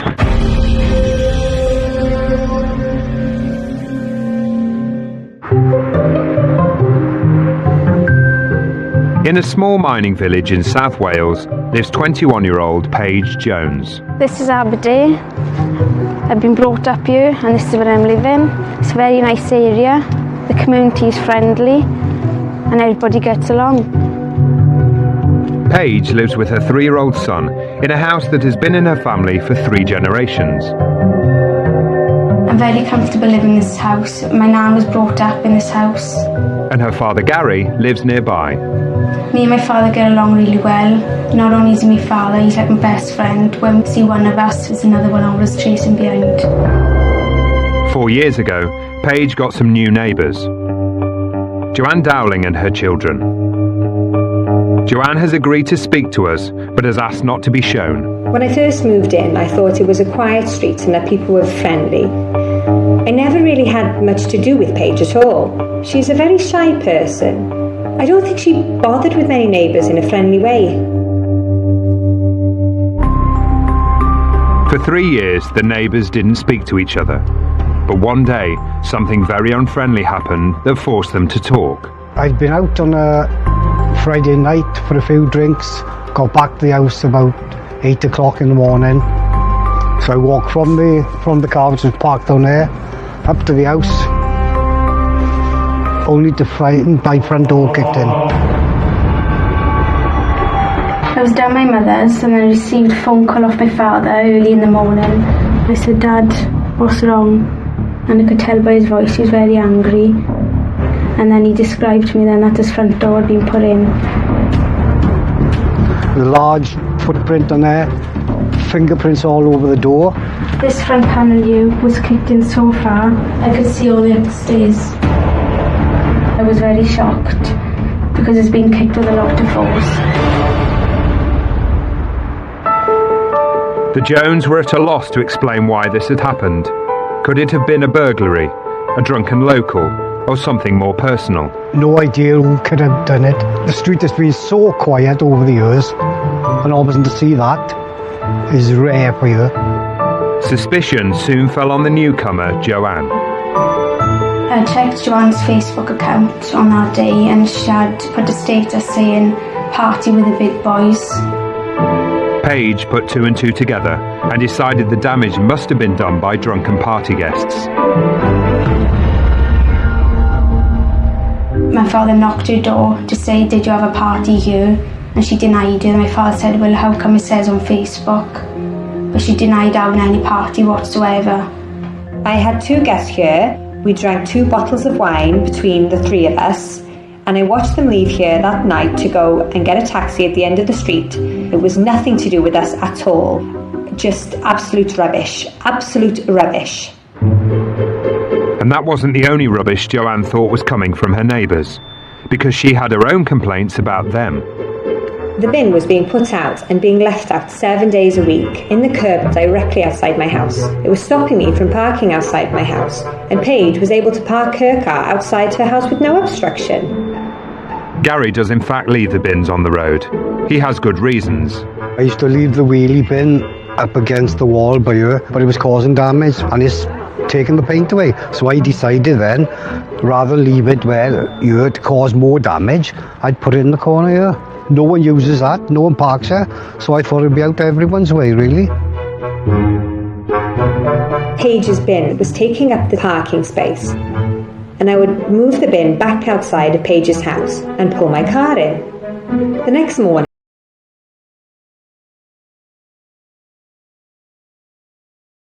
Times I woke up to take my son to school. I've opened the front door here. As I stepped out, and basically we're on top of the wheelie bin, as the bin has been placed on the doorstep here. To stop Joanne moving their wheelie bin back outside their house, Paige resorted to a new tactic. I woke up one morning and my daughter said to me, "You'll never guess what they've done to their bin. Come and have a look." They had covered the bin in thick builder's grease with a sign on it saying, "Do not touch." The grease was put on the wheelie bin handles to stop the bin being moved from the road, and the sign was put on the bin to say hands off, so you know not to touch. Basically that's it. If it had got onto my children's clothing, or if I had brushed up against it or my car, it would have been very difficult to have removed. They were trying to antagonise me. They were trying to upset me. They were trying to cause trouble. But this bin war was only just beginning.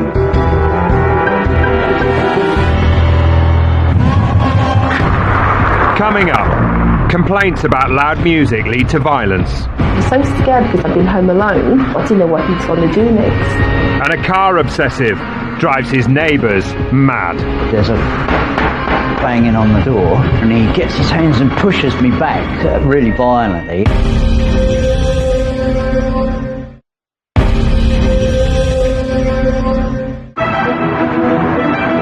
Sometimes arguments between neighbours can be over in a flash, but others can burn on and on.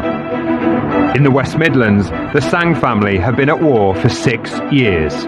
Jamie! I can hear some music! Since a noisy neighbour What, you can see it? Actually bad. tipped them over the edge. Yeah, the whole family just feel anxious and frustrated. He's pushed Nathan to the point where he just wants to beat him up.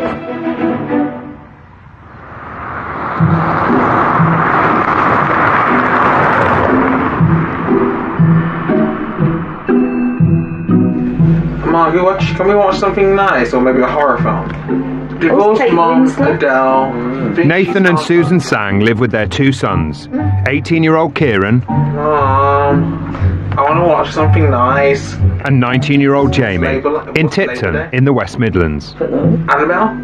Annabelle's not nice. Annabelle's nice? All you see is like a doll moving about, killing people. When the dispute with their neighbours began, the family were dealing with their own problems.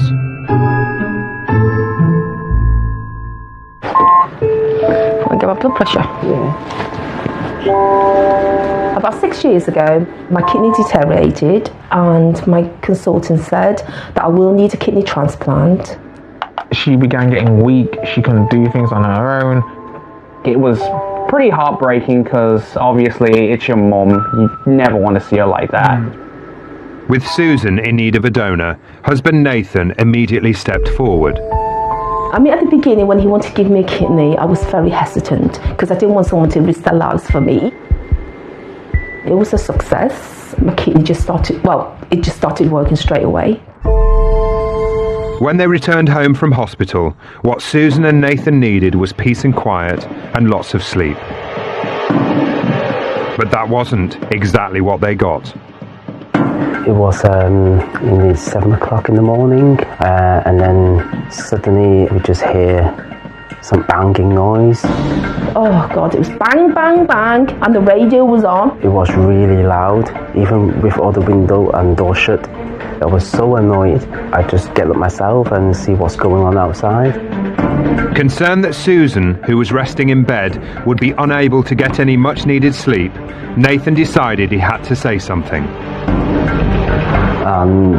I see the next door neighbour out there in his back garden doing the groundwork with a radio next to him, and I tried to tell him can you turn the music down a bit? But his neighbour, Babinder Singh, had his own ideas. He came back yelling at me, very, very, very aggressively. He goes, come down here and have a fight with me. That's what he said to Nathan. I was really shocked, so I just shut the window.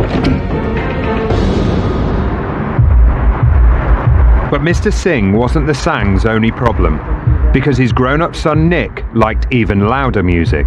The first time when we heard a little bit of music, like a little beat. While you were in bed? Yeah.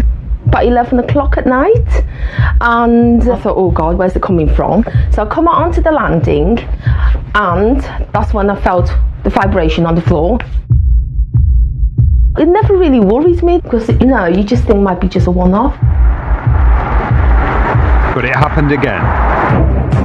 And again, and again. The music is that loud. It was like having a big disco in your house, yeah. I just felt like going out and telling him, turn down your music. And we had all the windows changed because of him. We thought, if we have triple glazing, it might help a little bit as well. But we can still hear it. The family wanted to resolve things amicably and tried to speak to Nick on several occasions. I was trying to be friendly with him. You don't follow your neighbours, do you? Do you know what I mean? The Sangs say there was no let-up in the noise. It was just putting so much strain on us, and it was to that point where most of the whole family had just fallen out. We approached Nick and asked him for his version of events. He told us that whilst he does enjoy listening to music, he doesn't think it's too loud. And in April 2014, he asked Susan to go round and discuss the issue, face to face. We were talking for about 2 hours. He goes, I'm really, really sorry for putting you through all that stress and you having your kidney problems and all that. And when I left his house, I really thought that, everything should be all right. I was really hopeful. But before long, Nick's dad would ensure her high hopes would come crashing down. He was that drunk. He was wobbling all over the place, just screaming and yelling. So what I'd done was, I was so scared being home alone, called the police. I didn't know what he was going to do next.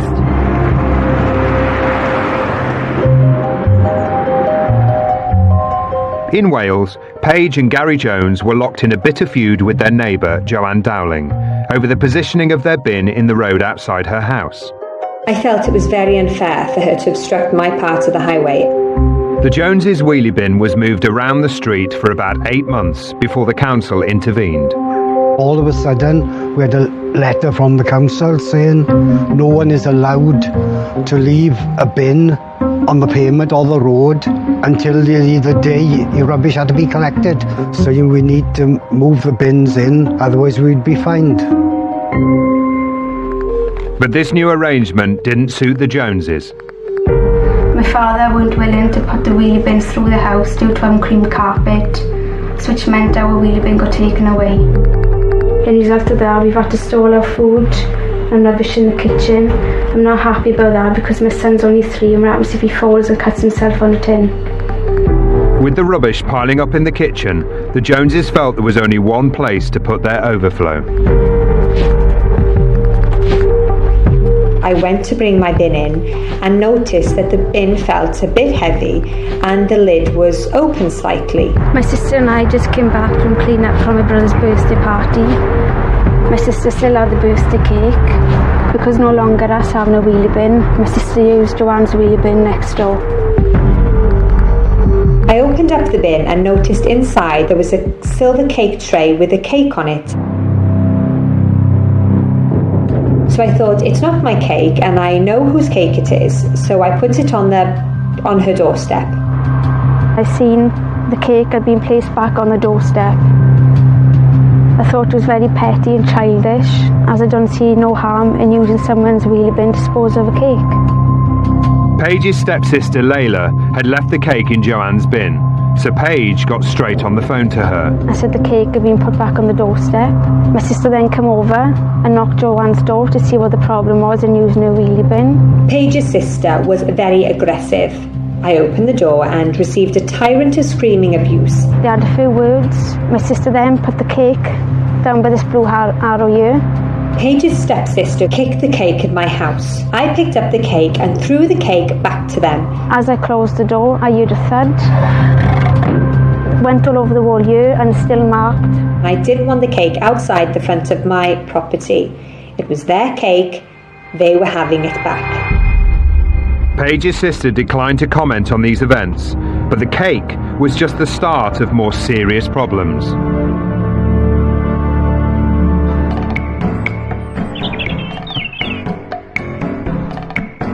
In the quiet Suffolk village of Little Waldingfield, one man has unwittingly become notorious.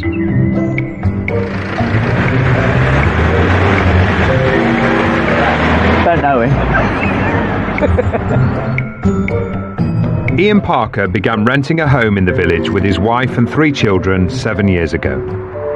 Lovely little village. Everybody would speak to you. We were very happy. Got on with everybody and we were most welcome. But since he arrived, Ian's certainly made an impression on the neighbours. Ian's friendly to your face, but he's a troublemaker. He's just got a bit of a reputation as a sort of loose cannon, as somebody who you wouldn't really want to have living next door to you or in your village. But Ian was oblivious to what others thought of him and settled into his routine driving to and from work every day. As I was indicating to pull into the driveway, which was a shared driveway at the time, this car, 2 cars behind us, speeding past them, overtaking, and to avoid him hitting me, I had to drive into the driveway quickly. It had been a close shave, but Ian thought it was the end of the matter. I turned the kettle on, and there's a banging on the door, surprise, you know, and so I go back out. It was Ian's next door neighbour, and it was clear from the banging something was wrong. I open the door and he barges in and he gets his hands and pushes me back really violently, and I fall to the floor and starts shouting at me, "What you coming on the driveway like that for?" And so I got up and I grab his collar, twist it, and I push him back out through the door. I said, "Don't you dare come to my bloody house like that." And he walks off with his tail between his legs. It was clear his next door neighbour was upset by his speedy arrival into the drive. I'd done nothing to warrant a response like that. But one of Ian's other neighbours, who doesn't want to be identified, claims he's got form. He's had a couple of incidents in the street where he's had an altercation with another driver. He's spun his car around, wheels screeching in the road, and he would speed in the village. But that's just a matter of opinion. But I'd say he drives too fast. Ian insists he's a safe driver and has his suspicions his neighbour was unhappy with something else. He didn't like the fact that we had a shared drive, and he wanted his own driveway and me to have my own driveway. Ian may have been right, as shortly afterwards the landlord decided to put up a fence splitting the drive in 2. But Ian had his own worries. My wife left me. I was pretty down, as you can imagine. So I didn't need any more aggravation, hostility. Certainly didn't need hostility. Ian tried to distract himself by focusing on his hobby. This is my pride and joy, my Chrysler. But then he started noticing problems with his cars. And as I walked around this side of the car, I noticed there was a large spatter of mud here. It couldn't have happened while I was driving because the spatter itself was directly down. I immediately looked at my other vehicles and noticed the stone chip on my Transit, and on closer inspection found more scratches down the other side of my van. and discovered this chip here. Ian was convinced someone had a grudge against him. I was very upset about that. I felt obviously that was just a blatant attack on my property. So I phoned the police. With no evidence as to the possible culprit, the police could do nothing. So Ian decided to take action to see if anyone was coming near his beloved cars.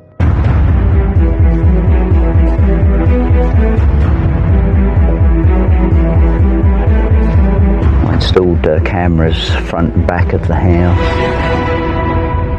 Ian soon became a one-man surveillance machine. I bought a torch cam, visible clip-on cameras, a tie cam, several button cams. So all my cars have car cams in. Probably spent about £500 to £700. I thought, well, I'm going to have to get evidence. Coming up, the Sangs find peace doesn't last for long. His dad came out of the house and started screaming and yelling and looked up at me. And Paige Jones's dad fights back. He wouldn't touch a woman or hurt a woman.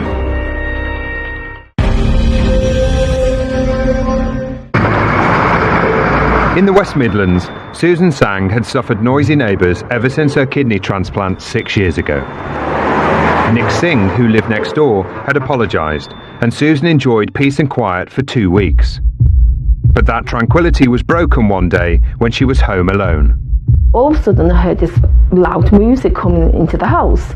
So I rushed into the bathroom, I looked out the window, and all of a sudden his dad came out the house and started screaming and yelling and then looked up at me.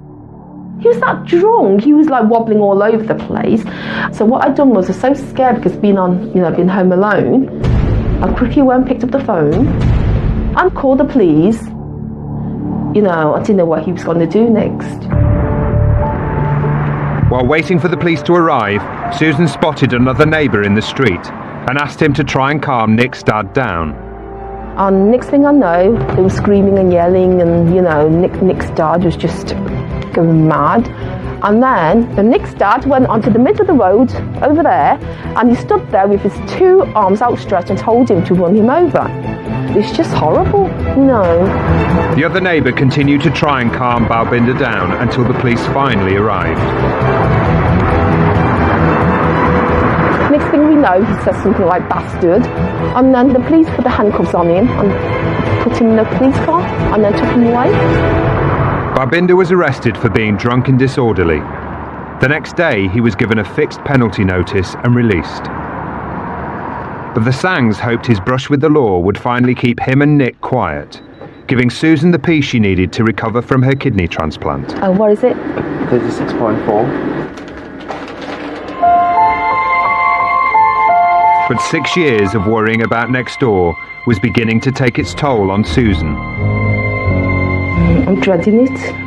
Don't know whether he's going to put his bloody music on again. I wouldn't say a little bit taking over my life. I would say it's completely taken over my life. I can't even sit down, can't even do nothing. As soon as this music comes on, I'm like a nervous wreck. Jimmy, come out, I can hear something. That was when my mum was starting to actually get kind of, not crazy, but more insane over it.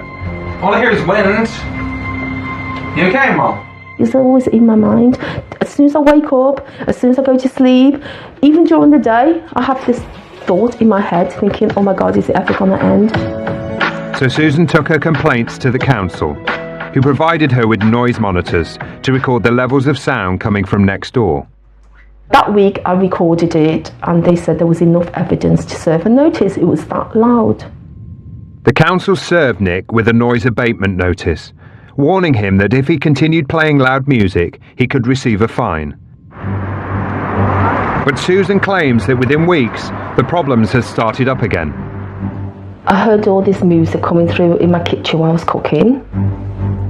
I couldn't keep my coat on and I went over and I was knocking and knocking for about 5 minutes and I thought, well, it's not going to come now, is he? Because he can't even hear me knocking maybe. So I thought I'll go home. But Susan's banging hadn't gone unnoticed. 2 weeks later, she and Nathan were having dinner when they were interrupted. someone knock on the door really hard, and it's like, just keep going until I answer the door.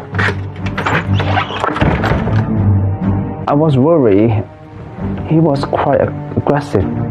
The man at the door said he was a member of Nick Singh's family. He was angry that Susan had broken the door with her banging. He goes, "Do you want trouble?" he said to me. Nathan was about to go up and beat him up. But I said, "No, don't go up there." I said to him, if you not move, I'll call the police. And I just slammed the door. It's not nice to be threatened. I was scared. What if they tried to do something? Do you know what I mean? It was horrible. When we spoke to Nick and his family, they collectively decided not to take part in this film, and Nick didn't comment on this incident either. But Susan and Nathan had had enough. One more run-in with their neighbour would finally tip them over the edge. We've given him so many opportunities to change his ways. We're not being jokey with him, we're not playing around, we're being serious.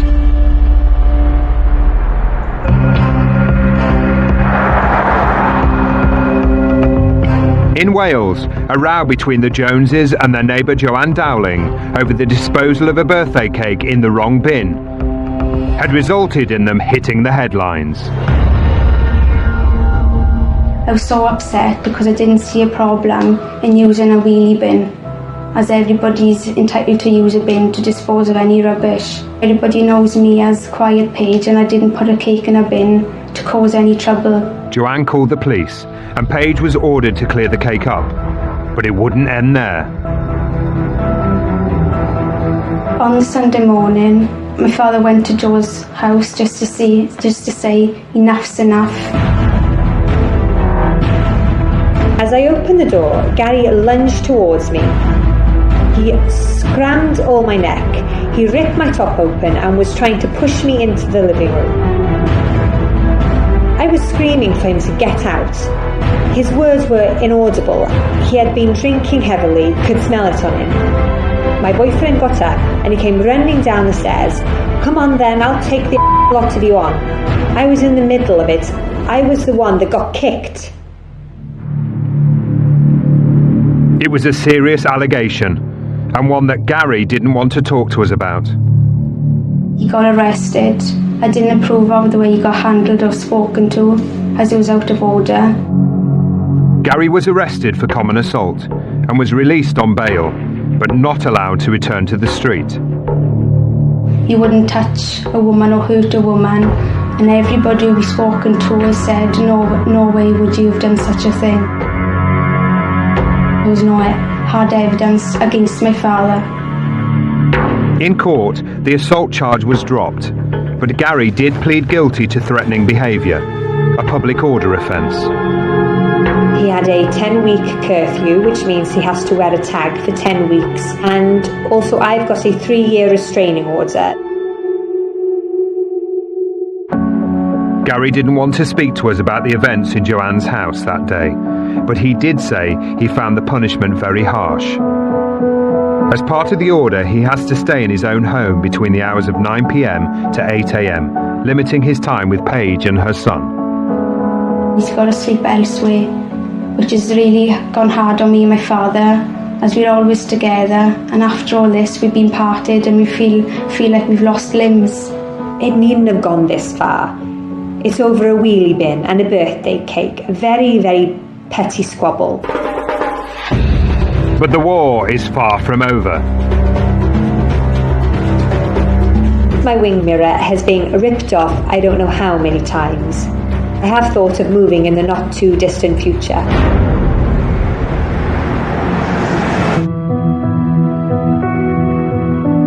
In Suffolk, neighbours of car enthusiast Ian Parker were far less enthusiastic about his collection of vehicles.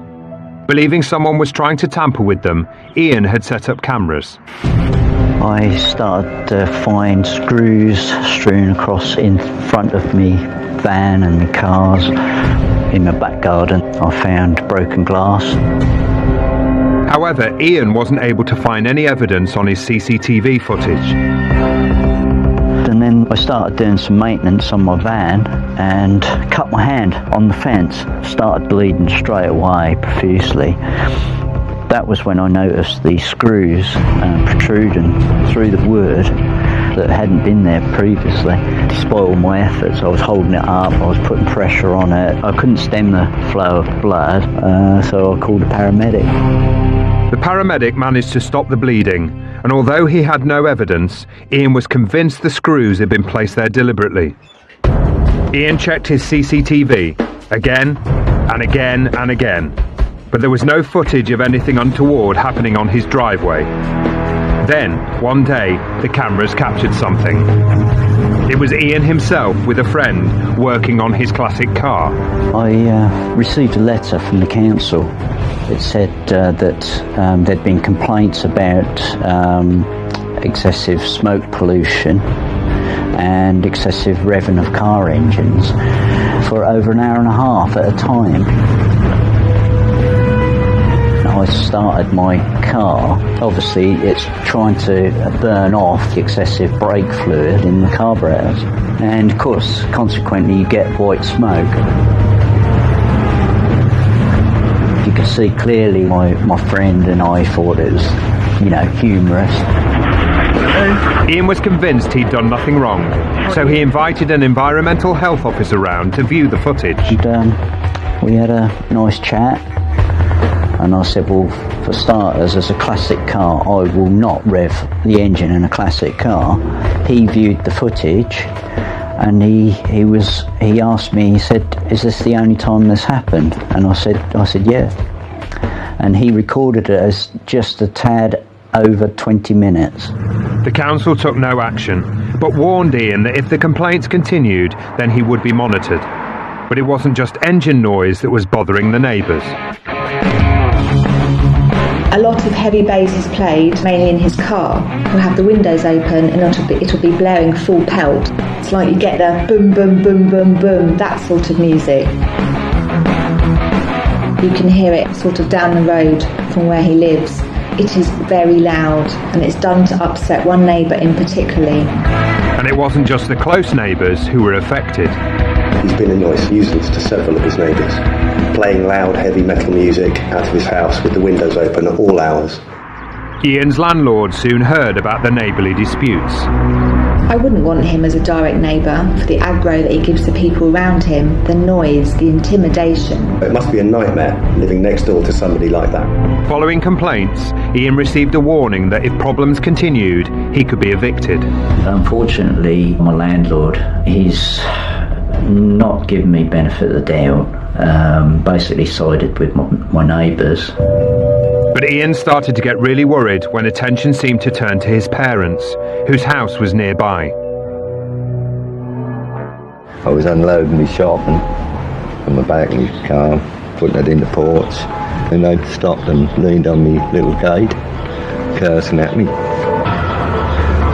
And they moved into my big gate, and again gave me verbal abuse, shaking a fist, giving me the peace sign, and I just don't understand why. Really unsettled my father. I ended up taking him to the police station where he made a very emotional statement, and the police were extremely concerned that now that these people were now targeting my family. The police spoke to the culprits about the incident, but no action was taken. A few days later, Keith claims they became the target of more than just nasty words.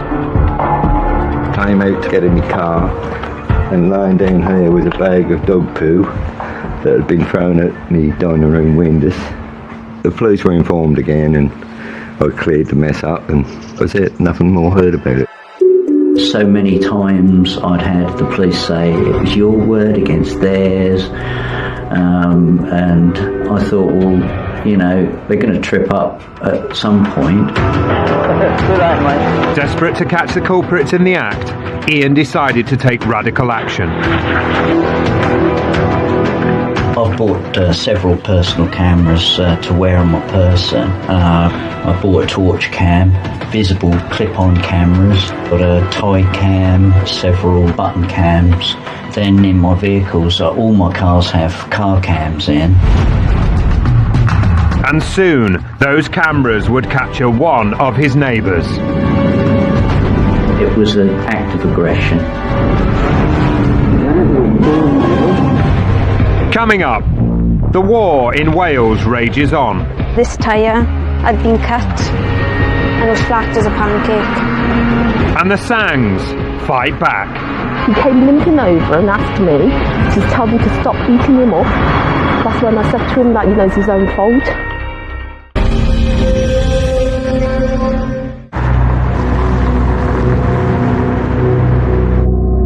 In Wales, Paige Jones's father Gary had been convicted of threatening behaviour to his neighbour Joanne Dowling. But that had not been the end of things. I've had what I assume to be dog mess on my front door. This tyre had been cut and was flat as a pancake. My car's constantly scratched. And the distance between her car and my car was no thicker than my wrist. And my wing mirror has been ripped off I don't know how many times. Joanne has denied everything Paige has accused her of. Paige has so far not responded to Joanne's allegations. I have thought of moving, to be honest with you. We have sat down and talked about selling up and moving elsewhere, but on the other hand we think, why should we move out? I don't think I'm the neighbour from hell at all, or a difficult person to live next to. I just want a quiet life with my children. They are the newcomers. We've been in the street all our life. Everybody knows us and gets along with us, so we shouldn't move.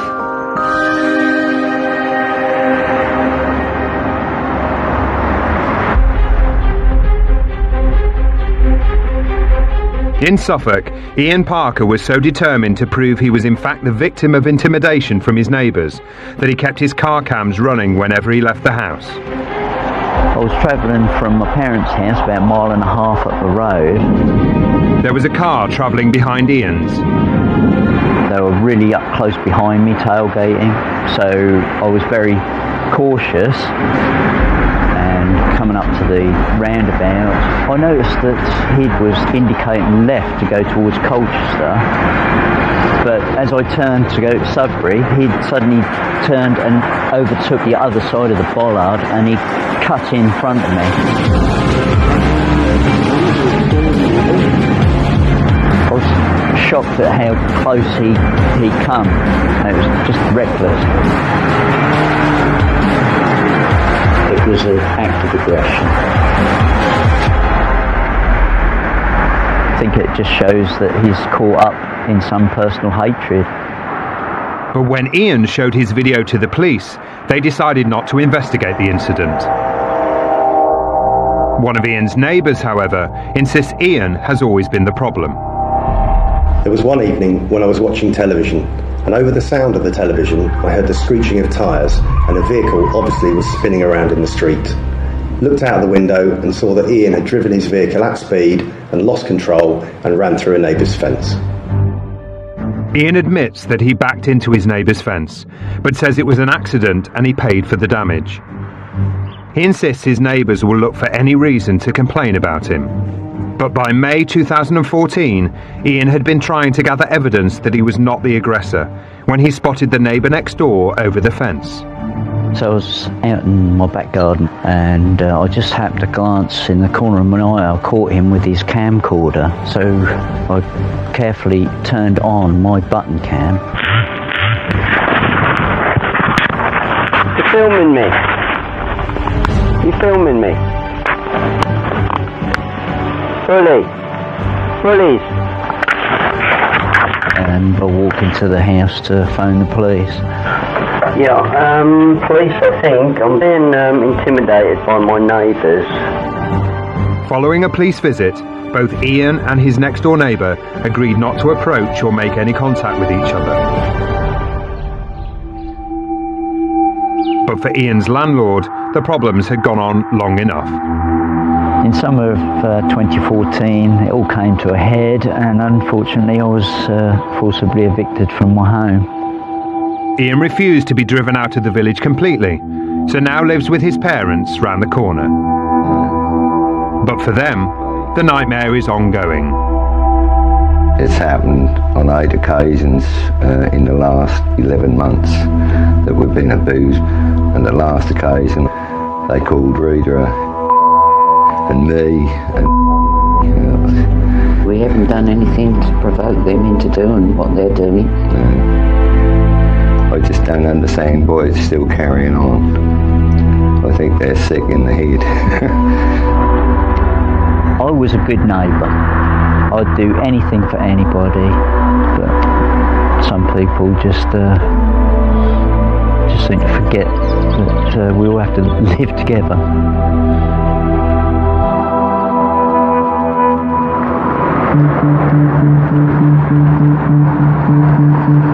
In the West Midlands, life for the Sang family was becoming unbearable as the problem of loud music from next door got worse. The police come out, the council served him a notice. We've had a friendly chat, we've had rows with him. He's just not listening to anybody. And it just got to the point where I'm thinking nobody can help us. And one evening in November 2014, simmering tensions with her neighbour Nick Singh finally reached boiling point. Around 8 o'clock, I heard the music come on. My mum said she's had enough. When your dad comes home, you're going straight out to tell him to stop. Just wanted it sorting out then and then. I got back from work about 9:10. Susan came up to me and looked really upset. So Nathan and the kids got all the kids got the hoodies on and everything, and they went over. I kept banging and banging onto his door for a few minutes. Me and my dad were swearing like mad, saying, open the damn door. I'm just getting angry and angrier. It's just up to the level where enough is enough. And then about maybe 5-10 minutes later, he actually comes out. I told him turn the music off, it's really loud. And then he tried to push me away. And that's when my dad actually took it to the next level. And I retaliated. I just grabbed off him. Fists were being thrown around. Then he slapped onto Kieran's face. He literally hit me here. It didn't hurt. I mean, I felt it didn't hurt. So I punched him back around here. So in the end, I just kicked him away. He took his jacket off and said, come on then, come at me, I'll take you all on. Jamie said, okay, bring it then, we'll all take you on. Then we all chased up to him and grappled off him. Having heard the commotion, Susan rushed outside. He came limping over and asked me to tell them to stop beating him up and that they can't beat him up. That's when I said to him that, it's his own fault. He shouldn't have the music on so loud. Following the fight, Nick claims he called the police.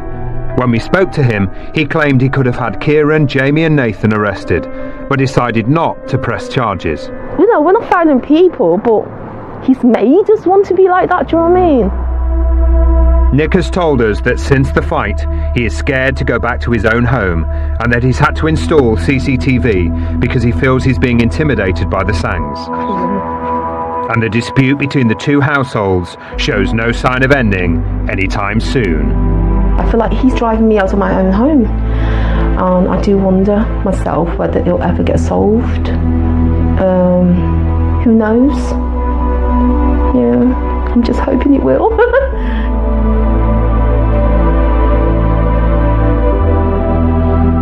Have you got a nightmare neighbour story? Get in touch at channel5.com/nightmare neighbour. Ticking crime drama acting off her list of achievements, Kim Kardashian cementing her A-list status and kicking off celeb CSI night here on Channel 5. Stay tuned to spot her in action in CSI New York. Up next.